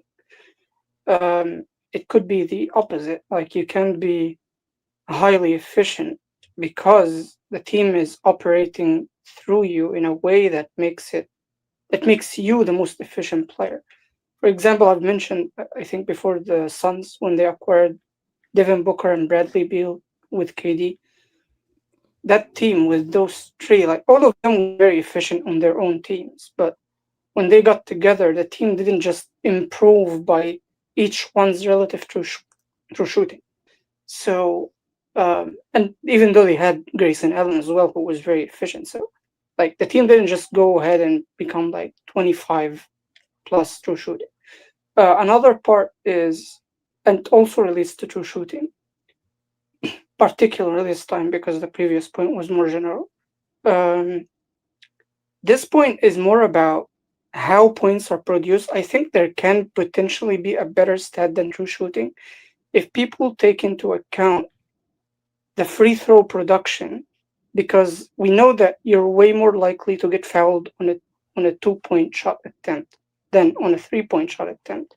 So rather than just points per possession turned into a percentage, how about we actually see like how many points are produced by twos and their free throws versus how many points produced by threes and their free throws, and then seeing from there where the actual efficient shots are, instead of just equalizing everything.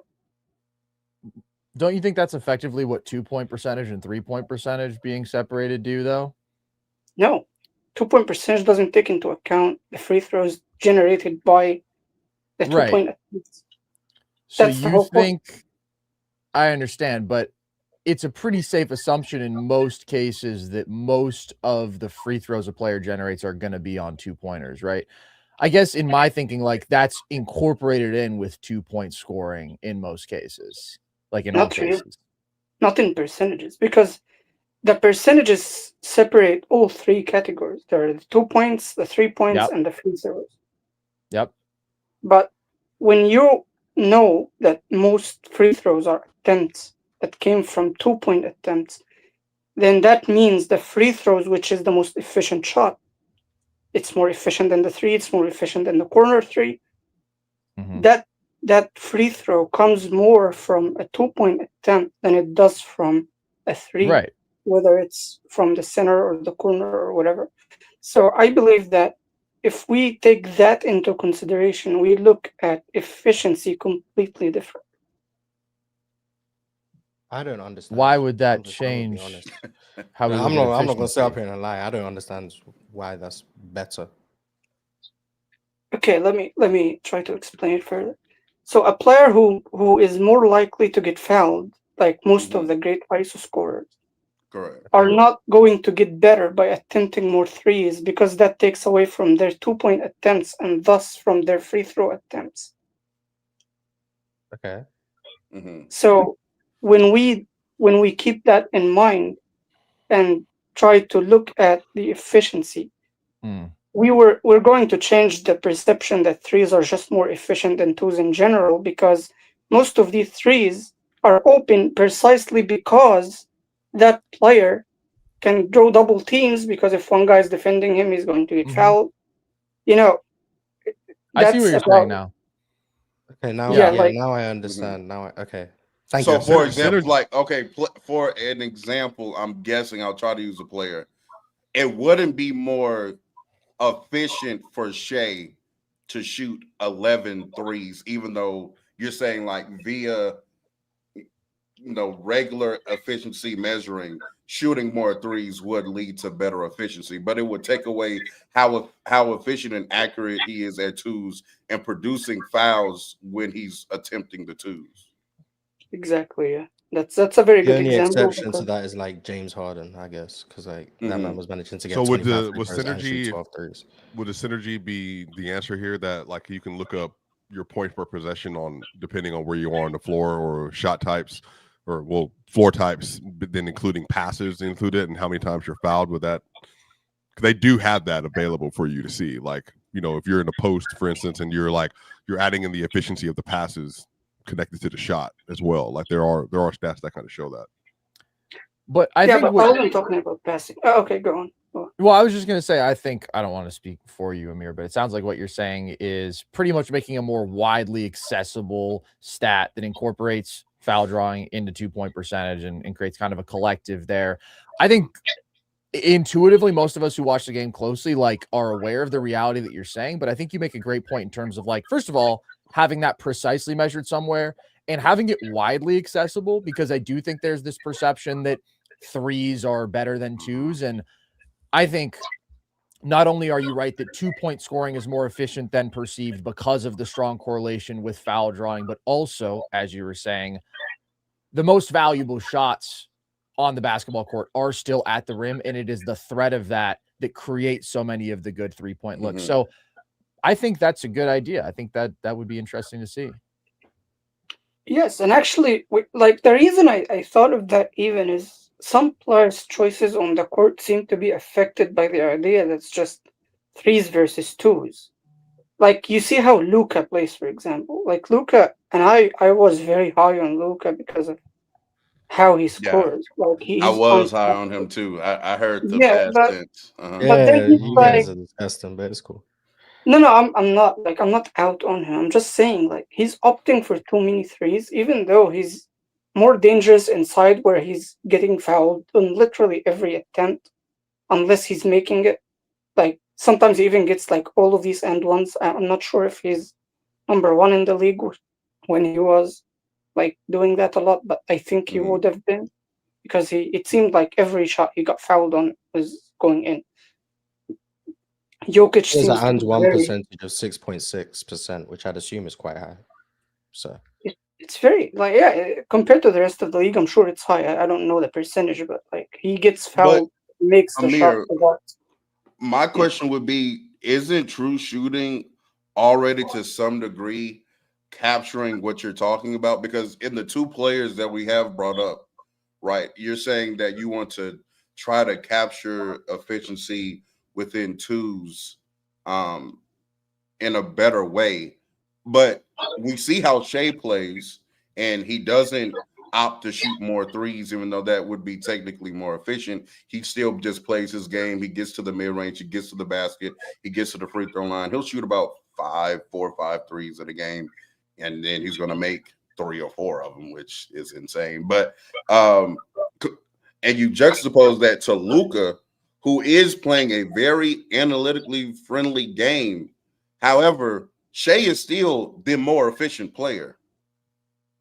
You see what I'm saying? Like, is it still not being captured to an extent with true shooting?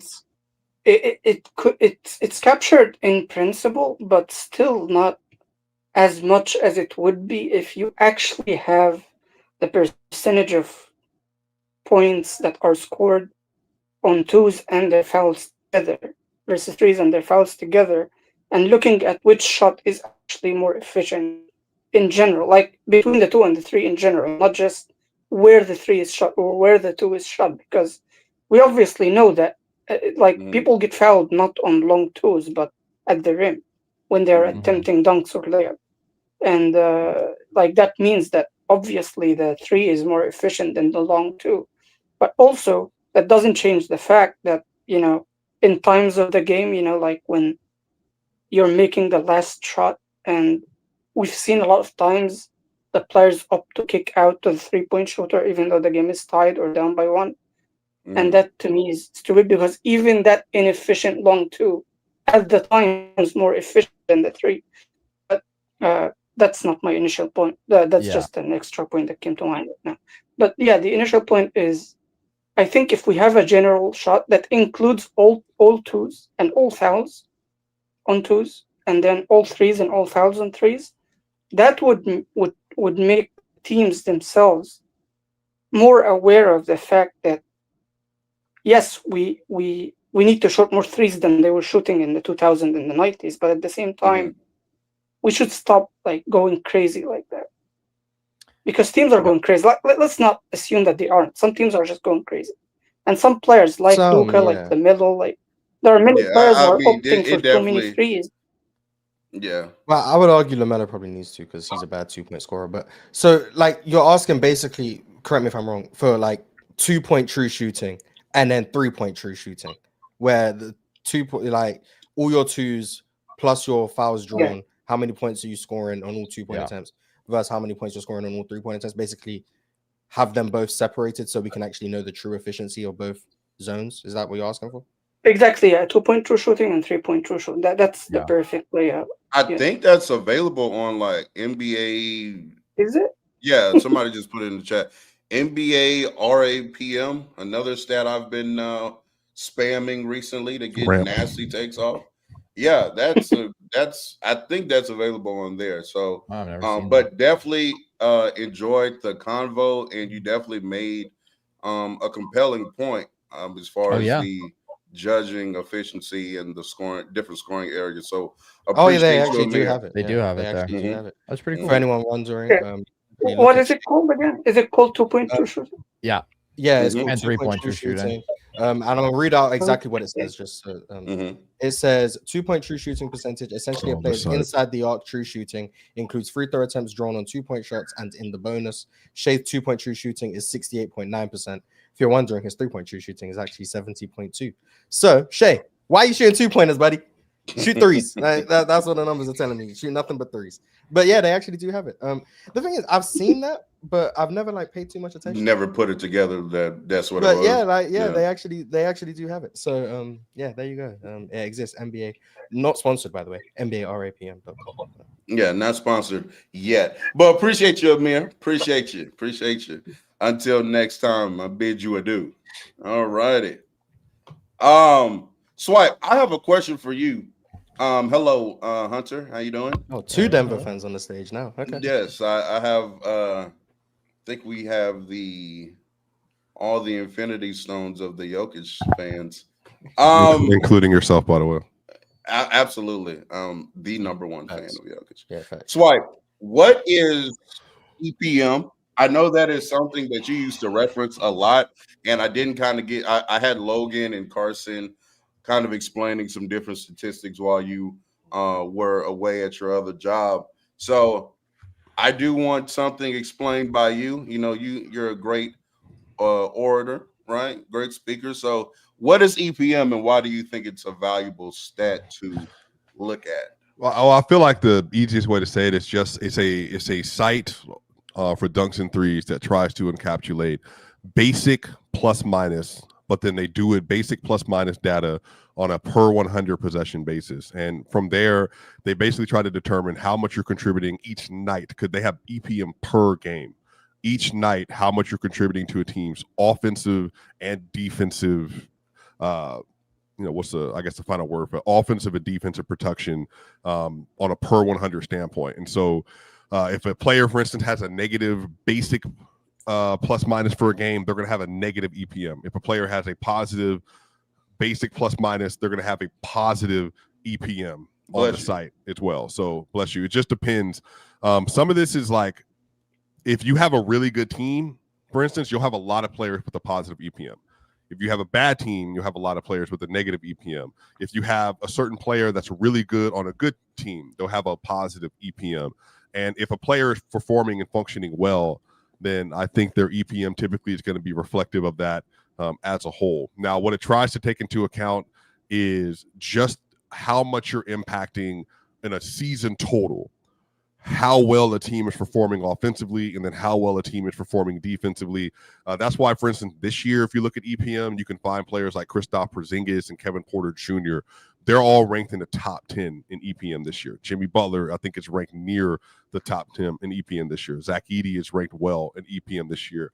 Well, one of the reasons is because when you look at their roles and how they're performing relative to how their team is deploying them and how they're fulfilling their role, they are all doing extremely well within the function for the Memphis Grizzlies, the Golden State Warriors, and for the Atlanta Hawks. In particular, Kristaps Porzingis this year, if you just go to some of his numbers offensively this season, just like, for instance, the site that Real Talk has come to love, you just go to like the data ballers, for instance, and you type in the Atlanta Hawks. You can see with a very clear onset, like Kristaps Porzingis is having a very positive impact on the Atlanta Hawks offense when he's on the floor, and it's not as good when he's off. And so that's then reflected in EPM. In EPM, if you look at it, he's currently ranked the 11th best offensive player in the NBA this year. So a lot of this is just taking into account basic plus minus data and then extrapolates it over a per 100 possession basis, and then is trying to help tell the story from an advanced standpoint of what you do on a per night basis with just regular game by game EPM, and then how that story is told over the course of a season. So I do think it's a useful stat. Like, I do think it matters. I do think it shows that based on how you function with how well or how bad your team functions when you're in the game on a game by game basis, this kind of puts into the story, this is how you're doing across the entirety of a season, if that makes sense. Great explanation. I knew you would give one, sir. Hello, Hunter. How you doing? Doing good. Doing well. You can hear me? Yes, sir. Right. What is All right. it that you wanted to come up and chat about? Well, I wanted to, like, my view on the whole stats thing would be I don't think it's ever going to be possible to where eye test will never be more like 75% of basketball will always be on your eye test. I just think there's too many variables in basketball as a sport to where any stat can capture, any individual anywhere near perfect. Like, I came from baseball, from basketball. I think baseball would be an example of damn near perfect 1-to-1. Like, because but the reason for that is it's so many less variables attached with baseball, and so it's so much easier to track. But even in baseball, you still have some disagreements. Like, there's still, like, on Baseball Reference, Fangraphs, some of those websites, they have different formulas, and people disagree on which ones would be, are more useful. So they're even in baseball where it's almost there, almost kind of 1-to-1. They're still imperfect, things in those kind of stats. Whereas in basketball, like, and I think a simple one would be even simple stats such as just, plus minus within games. Like, if you're just looking at box scores, looking at stats, and you guys have kind of said this over a couple of weeks, some guy can be a plus 20 in a game and play like total trash, but no one will know it if they never watch the game. Whereas another guy could be, let's say they were minus 20 in a loss, but they're the only reason it wasn't negative 50 or something like that. They were the only ones trying on the court. And I think that's where basketball is. I think basketball is the one sport you have to use your eye test on, like, basically every time you are watching. I don't think it's possible to just use stats to judge anything. I think eye test always has to be, I think that's true of a lot of sports. Yeah. I agree with that final point. I think the one you have to watch the most is probably football, I would say. I think that was my second one. That would be the most second. difficult. Baseball is just so different because there are literally a finite amount of things that can, happen, right? Like, there's just, like you said, there's a fixed outcome. The pitcher's always going to have the ball. He's always going to throw it to the plate. The batter's either going to swing or he's going to watch it. He's going to put it in play. Like, there's just a fixed number of outcomes that can happen. Basketball is fluid and moving. And so I do agree with your overarching point. Like, I just don't think that baseball's so different. Like, I actually think you can quantify so much. There's always a number that you can point to, even if you're saying that somebody disagrees. I have fundamentally completely agree with your point, though. Like, basketball is one of those sports where it's like, you can't, it's like they say, man, you can't watch basketball through a spreadsheet, through numbers. It's never going to tell the story. So I completely agree, man. If you're arguing with people like that I saw that. Did y'all see that one tweet where that guy after the Cam Ward game was like, oh man, who cares about that damn Titans game? I'm just going to look at his EPA per play after the game. Like, there's no point in arguing with people like that, man. Yeah, I will say, I think, because this is what for me, because I haven't been watching basketball for very long. I really started watching basketball regularly since 2020, really. So I'm kind of newer to this. I will say that stats are very helpful when you are just getting into anything, really, into any sports. They can be very helpful. But I think like for me, for example, up until probably about 24-ish, I would say, after the Nuggets won the championship, I was like, okay, I've kind of have a couple years on my belt. I can kind of defer what is happening from my eyes and what is happening on a sheet. So it's kind of like that. And I think even as well, you'll see all the advanced stats. Like usually there is some truth to them, because you'll always see in advanced stats all the all-time great players are always usually at near the top of it. Yeah. But then you'll have like some random role player sneaks his way into the top 10, and it's like, okay, well, Chris Boucher 2 years ago, top 10 in PER for like the first half of the year. I mean, sometimes they can indicate. I remember one of my guys early on I was really enamored with Jalen Brunson when Carson and I started breaking into basketball, and it's like sometimes those can kind of indicate that like somebody is going to break out or be a star. It's not like ever a catch-all, but I remember Brunson was like 90th percentile on all of these different play types in Dallas, where it was isolation, transition, pick and roll ball handling, like all these different things that would indicate he would be better in a bigger role. But I do think that, like, by and large, they're normally going to back up what you're seeing. Have you guys ever, that kind of made me think, has there ever been a player that you guys have watched that you've been like, wow, this guy's great, or kind of like Mars asked earlier, but like where it really hasn't been backed up at all, where you've been, I guess, disappointed? Christian Wood. Jalen Green's having this resurgence this season, so I'm not gonna say anything. Christian Wood is a pool. Who is somebody that doesn't like it? I mean, obviously. I mean, I think the realistic thing is, like, if you watch a lot of a player and you know what you're watching, like, I think it's hard to like badly misjudge their impact. I find it's more so like if you are betting on a skill set panning out, getting refined, like that's where I think of like a Christian Wood, where I was like a believer in, stretch big, who can handle and good rim finisher, and like just so bad in other aspects of the game that you have to get more serious at when you're in a serious situation. I think that is more often what happens, where it's an element of projecting that you miss on, which is always obviously going to happen. Yeah, I'm more of a role person, so like that's where my Nikhil thing came from. I was watching Nikhil when he was with Utah Jazz, and I was just like, there's no way that this isn't a good basketball player, and I'm not going to let like these GMs gaslight me into a 6'6" combo guard not being a good basketball player. And then shortly enough, he developed a 3-pointer with the Wolves, and now he's like the best guard on the team. He's passed Dyson Daniels by like a lot just in the first quarter of the year. I obviously, Mars and Real Talk, Chris Dunn's another one of those players for me that's kind of lost in the water a little bit, doesn't have a lot of value. Derrick Jones Jr. was that for me when he was with the Chicago Bulls. He was anchoring the number one clutch. You're doing the inverse. Yeah, I thought we were supposed to talk about our misses. He's saying like, honestly, this player. This is more interesting. So I was just trying to show that he know ball. That's what This is role players. I feel like role Chris players. Dunn's the next name that's going to be brought up. By the way, it is Chris Dunn. Yeah, no, I know. I don't know how did Allen Iverson like grade out? Was he like a good I wouldn't assume he's a great player in like analytically. Well, I mean, I guess it depends on what you're talking about. Like what specific measures. Obviously, by like the traditional like efficiency, true shooting stuff, pretty bad. On off, not so good. But I think there are seasons where his offensive floor raising is reflected, like specifically in the offensive on-off splits. So I think like they tell a pretty interesting story with AI, the numbers, as they should, because he's a really interesting, unique player who was really exceptional in some ways, really flawed in some ways. And like, you got to factor all that in when you talk about him as a player. Mm-hmm. Hunter, was there anything else you would like to bring up?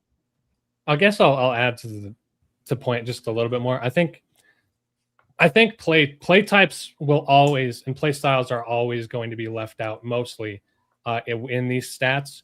Like someone can have a 70% true shooting, but have all of their offense and their shots manufactured for them. And if you just looked at the number, you would never know that, hey, they can't dribble, they can't do anything, but they sit in the corner and there's nobody within 20 feet of them. That's why they're making all their shots. But as somebody like Shea and Jokic are, for example, are like 70% true shooting. They're way better than that.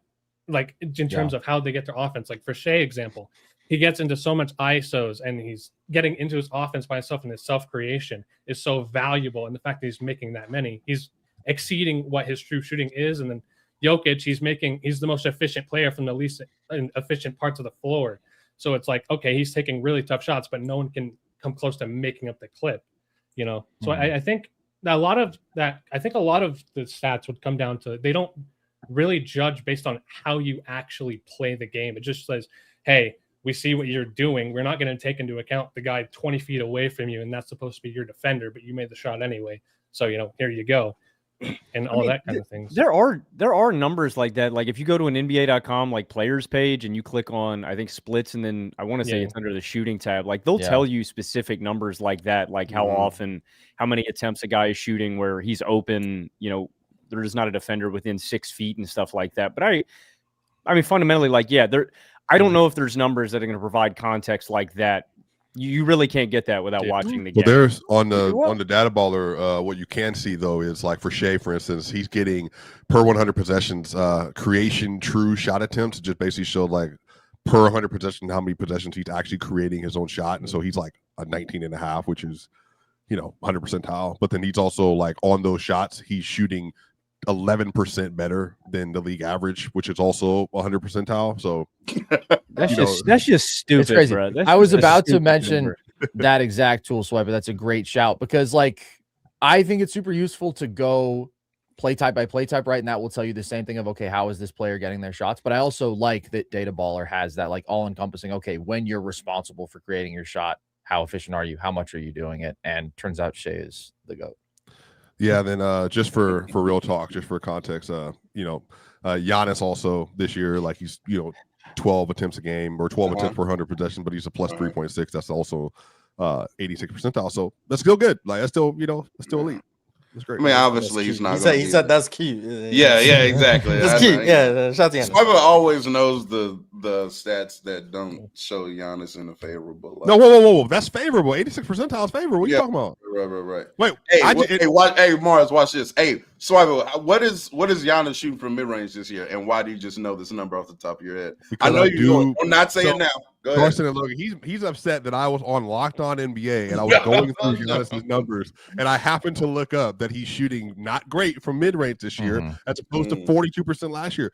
There's no slander. That's just what you're doing.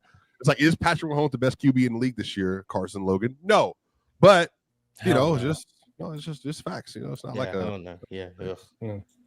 No, Are you taking shots at our list, Swiper? Yes. Wait, actually, brother. I didn't have Mahomes' number. I know. I saw it. It was the other one. I'm just so sick of, you know, Mahomes 3 years in a row underperforming, and it's like, oh, best in the league. Geno Smith over Bo Nix, by the way, but we'll let it slide. Yeah, we can talk about the boner, but that's probably for a different podcast. Yeah, no boner talk here. Yep, sorry, that's my bad. That's my bad. Yep, we got plenty. Appreciate you. That's kind of all we talk about. Thank you, guys. Great show, by the way. Thank you. All right, Hunter. Appreciate it, bro. Let me see. Well, the link is in the. Actually, you know what? Don't even worry about it. We're just gonna get out of here a little bit early. We have a super chat. Oh wait, there he is. Let's see. Hello. Oh. Yo, can you hear me? Yes, sir. How you doing? Good, and you guys, how y'all feeling? Man, we live. We're good. We're good. No pressure, but you have 3 minutes. Oh my goodness. Okay. One of the things I wanted to say was I've been watching the peaks of certain people. Like I've been wanting to watch MJ, LeBron, Shaq, Kobe, Jokic the past couple of years, and I think I've had a conclusion that Jokic might not be a tier 1 offensive player. That he might be a tier 2. And I think the tier 1 I have is only 3 people, which is LeBron, Shaq, and Jordan. And why? And I'm not sure if that's. I think the biggest well, this is all nitpicking by the way, but I have to like when I looked at who I would start an offense with, 9 times out of 10, I came to the conclusion it would be those 3 over everybody else. Because, for example, and I'm gonna bring Jokic into this. I think the biggest problem for me with Jokic is that unlike those other 3 players, a part of his offensive value comes from a system more than everybody else, where they can start the offense. And this is just nitpicking compared to them. What? Shaq? Because yeah, for Shaq as well. I think Start the like offense? well, when I say start the offense, I mean more like it's more consistent. Like you can go to Shaq more often than Jokic if you want better offense, in my opinion. But Jokic has Why? the ball more than Jokic has everyone. like the most touches per game. Yeah, and ever. the Nuggets have More the best offense runs offensive. through him. Yeah, And yeah, and they have in the best NBA. relative offense. This is That's every like- day. This is every day, by the way. Just No, but listening. I'm listening. I just This feel is, like that just. by the way, this is not set in stone. This is just what I'm looking while I was watching. Because when I'm watching Shaq, like he's the one player that every time I think about when he's playing, for some reason, like you just can't stop him. Like the amount of attention that he grabs in the paint, and you have to always send 2 bodies at Shaq. And he's like when I was watching the players that they were subbing in just to foul him, and I'm like, these people have NBA jobs because Shaq is on the floor. That amount of offensive value that he has just to bring people, just to make sure he gets to the free throw line.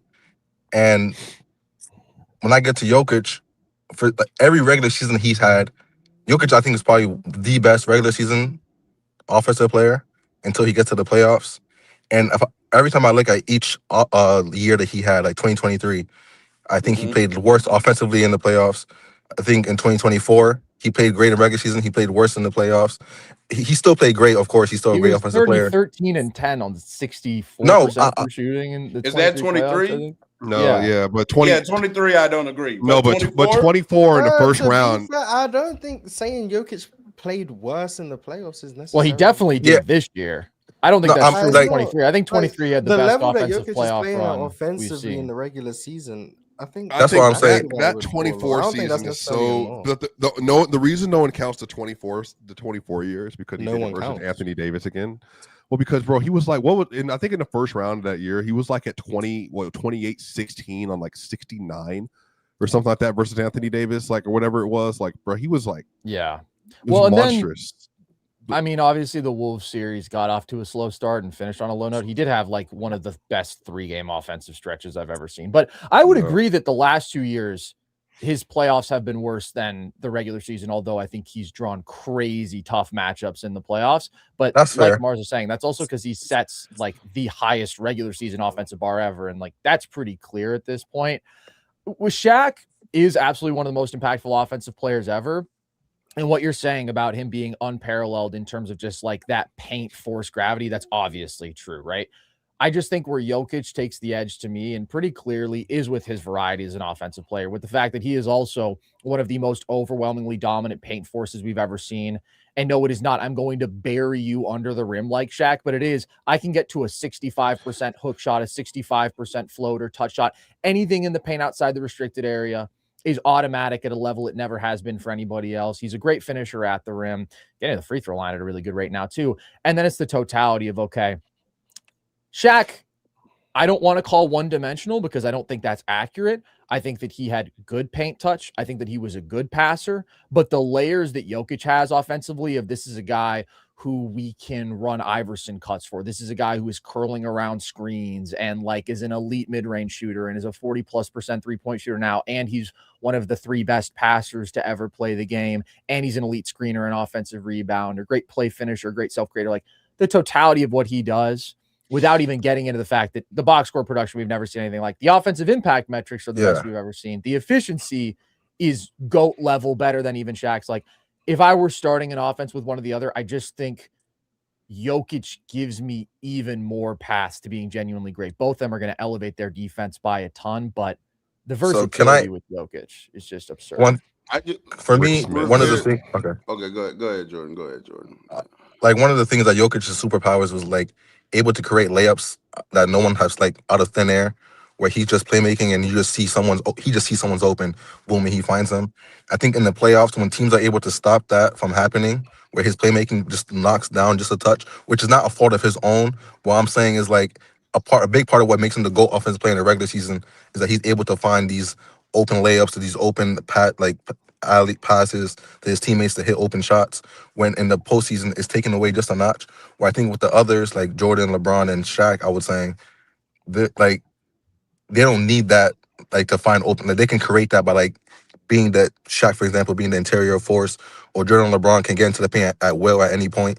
And I think they can create those shots generated more plenty of than threes Jokic can last in the year in the playoffs. Thunder series. They just And shot my question, I guess, 30% I would from have three. is, so what would you say is the reason, even though he's this versatile, in these past couple of playoffs, he strung together more bad performances than I would say, if you want to say 3-year peak, than Shaq, LeBron, and Jordan in the 3-year peak? Why would you say he's had more bad playoff performances than them, if you think so? So this is actually the question I also have is like, if Jokic, I think, does definitely have an argument for best regular season offensive player. However, if you consider again playoff translation at their offensive peaks, I don't see how he gets to be better than like LeBron from 16 to 20 or MJ from 89 to 93, whatever, pick your other letter. But I don't see, because they're translating against elite defenses as well, by the way, as far as like LeBron, for sure. And that's not the excuse that, oh, he's playing a good defense. That's why it's okay for him to not be elite or play to his standard. Jokic's last 5 years in the playoffs are 29, 13, and 8 on plus 5% relative true shooting. Like, I just want to establish that, because I think that he has had in the last 2 years a couple more down performances, but I also think it has been against like a defense that was specifically built to counter him in Minnesota, an elite defense, but also one that had like the best personnel to guard him. And then a Thunder defense now that is, I would argue, the best that we have seen since the 60s Celtics, like literal GOAT level defense. And then the Clipper series wasn't his most efficient. He was going up against the best individual Jokic defender. Like, I think it's been really tough matchups, and I still think he's putting up absolutely monstrous numbers. And I still think the heights that he has reached in these playoff runs are as high as anybody ever. And I look at the totality of the 5 years, and I would put it up there against any other 5-year offensive playoff run from any other player in NBA history. And I do think like the Jokic playmaking diminishing in the playoffs, there's an ounce of truth to it. I think it's getting way overplayed. And I also think a lot of this would not be a talking point at all if Christian Brown could knock down an open catch and shoot 3, and if they could actually play 4 out around him instead of having a player who is incredibly dependent on cutting for his offense. Because I mean, the reality is, yeah, you can take away anybody's interior passing if you're able to load up in the paint, and a shooter can't punish them for that. So I view that as being, again, something with an ounce of truth to it. And it's like an advantage that, say, comparatively on MJ would have, right? With just his ridiculous scoring value, over the top shot making. He's not dependent on an interior passing element like that. But like Swipa said, Jokic created a ton of great shots for his teammates. And when you play with a non-shooter, like, it's mostly on the non-shooter, and the spacing we have seen him function with and lead to, I think, the second best offensive rating by a championship team ever in 2023, when Aaron Gordon at that point was effectively a non-shooter still, right? And obviously we saw teams roaming off of him aggressively and didn't stop Jokic from doing what he did and having, in my opinion, the best now offensive instead of playoff Christian run. Brown in the corners, it's Tim Hardaway Jr. That's a difference maker, man. And No, guess right. what? And now they have the best relative offensive rating in NBA history up to this point. So for me, this was not all set in stone. All right, so This was. I also. By the way, Carson, All we right, haven't talked for. Great job. Love your content, Mars. We haven't Thank you, actually man. had talk, we don't talk a lot either, but Mars, love your content. You're doing a great job. Real talk, fabulous, man. I mean, look at you, really developing in the game, and you're gonna be a millionaire soon. Please give me some money, Jordan. Great question, man. I'll definitely see y'all soon, bro. Shout out to y'all. Appreciate you, Swipe. Appreciate you, Carson. Appreciate and you guys. Shout out to Logan as well for pulling up. Definitely appreciate y'all. And we appreciate you, Jordan, as well, for the question. But sayonara to you too as well, man. Mars, what a great episode. And it's 2:00. Yeah, we did. There's one super chat you didn't answer. No, I know. But I'm saying this was great. We got Yeah, through, we I got had through this fun. I great. had fun, and we'll give you some credit in getting us out of here on time. Good work. Thank you. Yeah, whatever. I know I keep bringing up this convo, but I'm offended how easily y'all Swiper tried to play off Shea in a Shea versus Harden scoring debate. Carson, how do you approach the Shea versus Harden scoring debate?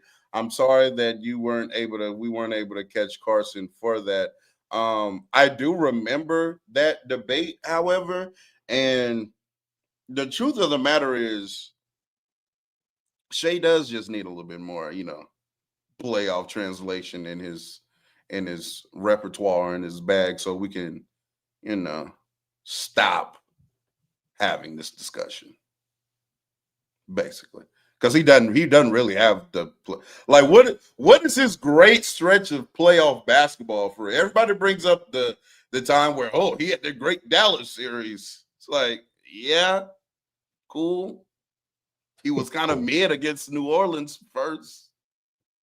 He was mid against Memphis. He was good against Minnesota. Then he was like, what was the next series? Denver. He was cool against Denver. And then I don't think he was the greatest against Indiana. Like, we're just, for me, waiting on a 23 Jokic playoff run, or hell, even maybe a 22 Curry finals series could do it for a lot of people. Well, what do you think about the Harden versus Shea scoring debate, though? No, I think it's a valid conversation. I think the Shea I'm seeing this season is. Oh yeah. This is one of the best scoring regular seasons I've seen thus far. We'll see how that does go in the playoffs. I am more of a believer in, like, there is like inherent variance in the playoffs with small samples. Like, if Shea goes on a playoff run this year, like, I know he's shooting 44% from 3 in the regular season. If he maintains that in the playoffs alongside everything else he's doing, then it's like, oh yeah, this is one of the best scorers ever. And then, like, if the 3-point percentage drops to like 32%, all of a sudden, like, he's not as good. So it's like, I do think there is, like, I value the regular season a lot. Like, that's where I'm at, just like the larger samples and stuff. So it's like, I think Shea's in these talks. I think he's in the talks with a James Harden, wherever you think James Harden is. I think he's in the talks of, like, all of these other all-time greats, like Michael Jordan, them notwithstanding, because I think he's kind of a different beast. But I would like to see Shea have a postseason run where the jump shot is falling. And my biggest thing with Shea, I want to see Shea get to the rim with the same frequency in the playoffs as he does in the regular season. Like, that might be asking a bit much, but like at least somewhere comparable. I feel like that's a big reason for like the efficiency drops. Is like a lot of his rim stuff turns into mid-range attempts, which he can make, and he's still an elite scorer on volume and whatever, and like relative to play type, as we were talking about a lot, he's still going to be efficient. But if we can get that rim frequency back somewhere closer to his regular season stuff, I do think you'll see like the 32 on +7 or whatever people are looking for in the playoffs. So I'd like to see it this season. But I do think Shea's played himself into those conversations is where I'm at. Yes, sir. Very quickly, first off, these are going to be our last two for today. Yeah, I gave you too much credit by getting us out of here on time. Nah, we're still you frauds. We're still not at the 2-hour mark on my live feed anyway. So, cool. Justin, big fan Breezy. We don't have a lot of time, not to rush you or anything, but also to the chat again. Y'all see the Discord link that I just dropped in the chat? Be sure that you hit that Discord link and join our server. We're trying to get to 500 people in our Discord so we can start the watch along via playback, right? Or similar to playback. We can set up a Discord room where, we can watch the game and see the same screen with one another. I just need you to hit that link and join the Discord server.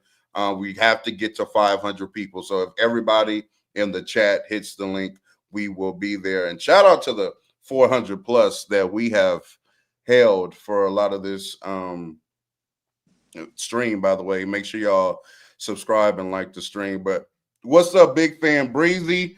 What's up, Justin? What y'all got going on? to make it quick, because I know y'all cutting off at the 2-minute mark for StreamYard to clip up the video. I do the same thing. I wanted to hear y'all talk about, which is too late, but maybe next episode, the clutch stat. You know, in the last 5 minutes of the game, you know, who has the best record and why? Just kind of like speaking to that stat, because I know y'all know what stat I'm talking about, right? The clutch stat. The last Clutch time stat. I don't mess with it personally. That's like it's the last 5 minutes of the game within 5 within points. 5. I think it's arbitrary. No, that's my short form. Yeah, I don't mess with it. Okay.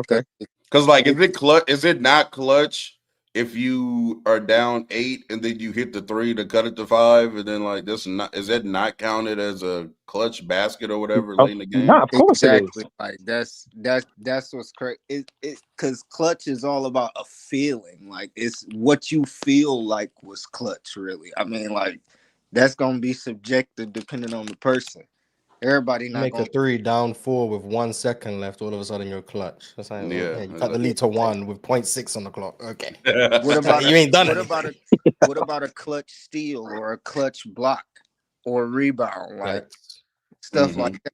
What about just a clutch? What about just a clutch defensive stop in general? Like you just lock somebody up, they miss. You know.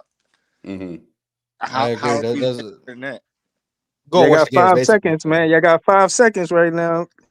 Yeah. Nah, see, you suck. That's cool. We got Justin, was there something that you want to specifically ask about?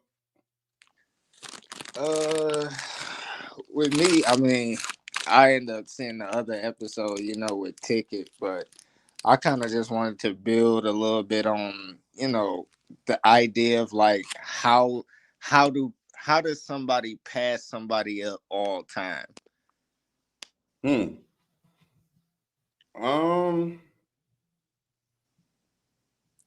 That's kind of a feeling thing for me, pause. Like I don't really know. I don't have like an exact formula to it. Number one, I think you have to be better. So that's easily part of the criteria. Whatever that means. But you also have to put together an amount of years as well. And for me, I can't do just the peak thing, because for peak that then cuts out like what if this other player is like elite way longer than you though? So then you got to weigh that. You have to factor in the winning and are you doing a greatest list or a better list? And yeah, it's not a direct formula to it, but I have to, number one, judge you as a better player for sure. That has to be established. I don't put anybody past just because they were elite longer, but I also do need to see, I guess, 7-8 years of you kind of being elite, and then I'm like, yeah, okay, I'm comfortable. Yeah, I could see something like that, because I mean, you know, the whole thing is if Shea, you know, if he win another MVP, win another Finals MVP, you know, maybe even lead the league in scoring again and stuff like that, he's gonna pass up X player and all of that, and it's kind of like, I mean, he's doing this right now, but you hear names of people where, you know, like they got, you know, a decade-long stretch of where they were pretty much that guy. Yeah. And I agree. And he hasn't done that yet. Even if he does win back-to-back championships, he hasn't done that. Like, yeah, we've seen people win back-to-back championships. It's not. He's only really been this good for like 3-4 years or something. Yeah, this one we're in year 4. Yeah, this is his 4th year of actually being Shai Gilgeous-Alexander. So it's kind of like, I mean, I know it sounds crazy to ask for him to play like this for another 5 years before he's considered over certain people. But it's like, I mean, that's what they did while they was playing. They did. Yeah, like the standard of being better than Steph Curry is a very high standard. Like it's not like we're asking you to be better than Tracy McGrady. It's like, no, it's a high bar for. I know that was a slight for no reason, but like it's a high bar though for a reason. Like you're passing. There's a reason why Steph is considered top 10 all time himself. Like you have to do a lot to get to that point. It doesn't happen in a year or two. You know what I'm saying? So, I definitely get what you're saying with that. But appreciate you, Justin. Appreciate you coming up and supporting. Make sure you subscribe and everything, like the stream, and we definitely appreciate the support again. All right, peace Yes, out, sir. You see, still got to everybody, and we still kind of good for real. For what it's worth, I had ticket on the show, and it only took me 10 minutes longer. I'm just saying, but yeah, we're at 4. So yeah, mine was 2:15, and I had tickets. So just what that mean? What that mean? Just the whistle's a little bit different. You know what I'm saying? Just shout out. Yeah. I'm gonna put this link in the chat one more time. Again, make sure y'all add the Discord, join the Discord. W episode, man. I feel like these Ball Don't Lie episodes, man, they just keep getting better and better and better, man. Last week, last episode, we had an unplanned guest at Ticket TV. Shout out to Ticket. He came up. We had a wonderful time debating Kawhi Leonard. Then today, again, shout out to Nerd Sesh. Shout out to Swiper. Shout out to Maria. I feel like this episode did exactly what I wanted it to do. Throughout the episode, we got through like talking about VORP. We had some EPM talk. We had some true shooting talk. We had some effective field goal percentage talk. We had net rating talk. We had, box plus minus talk.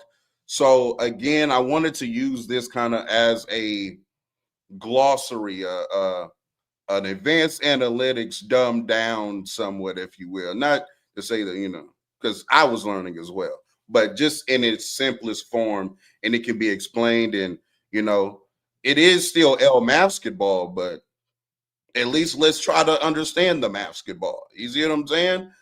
So hopefully you got that out of this episode.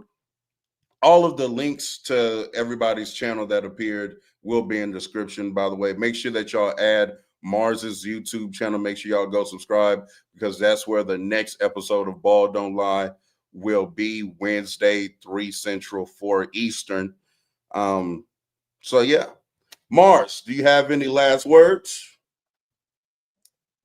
I'm not dying, but no, this was fun. Getting to talk about what really matters, man. Hopefully, everyone gets to come to their own conclusions. That's the thing. I'm always trying to preach. Just watch the games and form your own opinions. Don't rely on what I say to form your opinion. Don't rely on what Real Talk says. Watch the games, come to your own conclusions. And then once you can do that, because once you have your own opinions, then you can defend your own opinions. It's hard to defend opinions that aren't your own.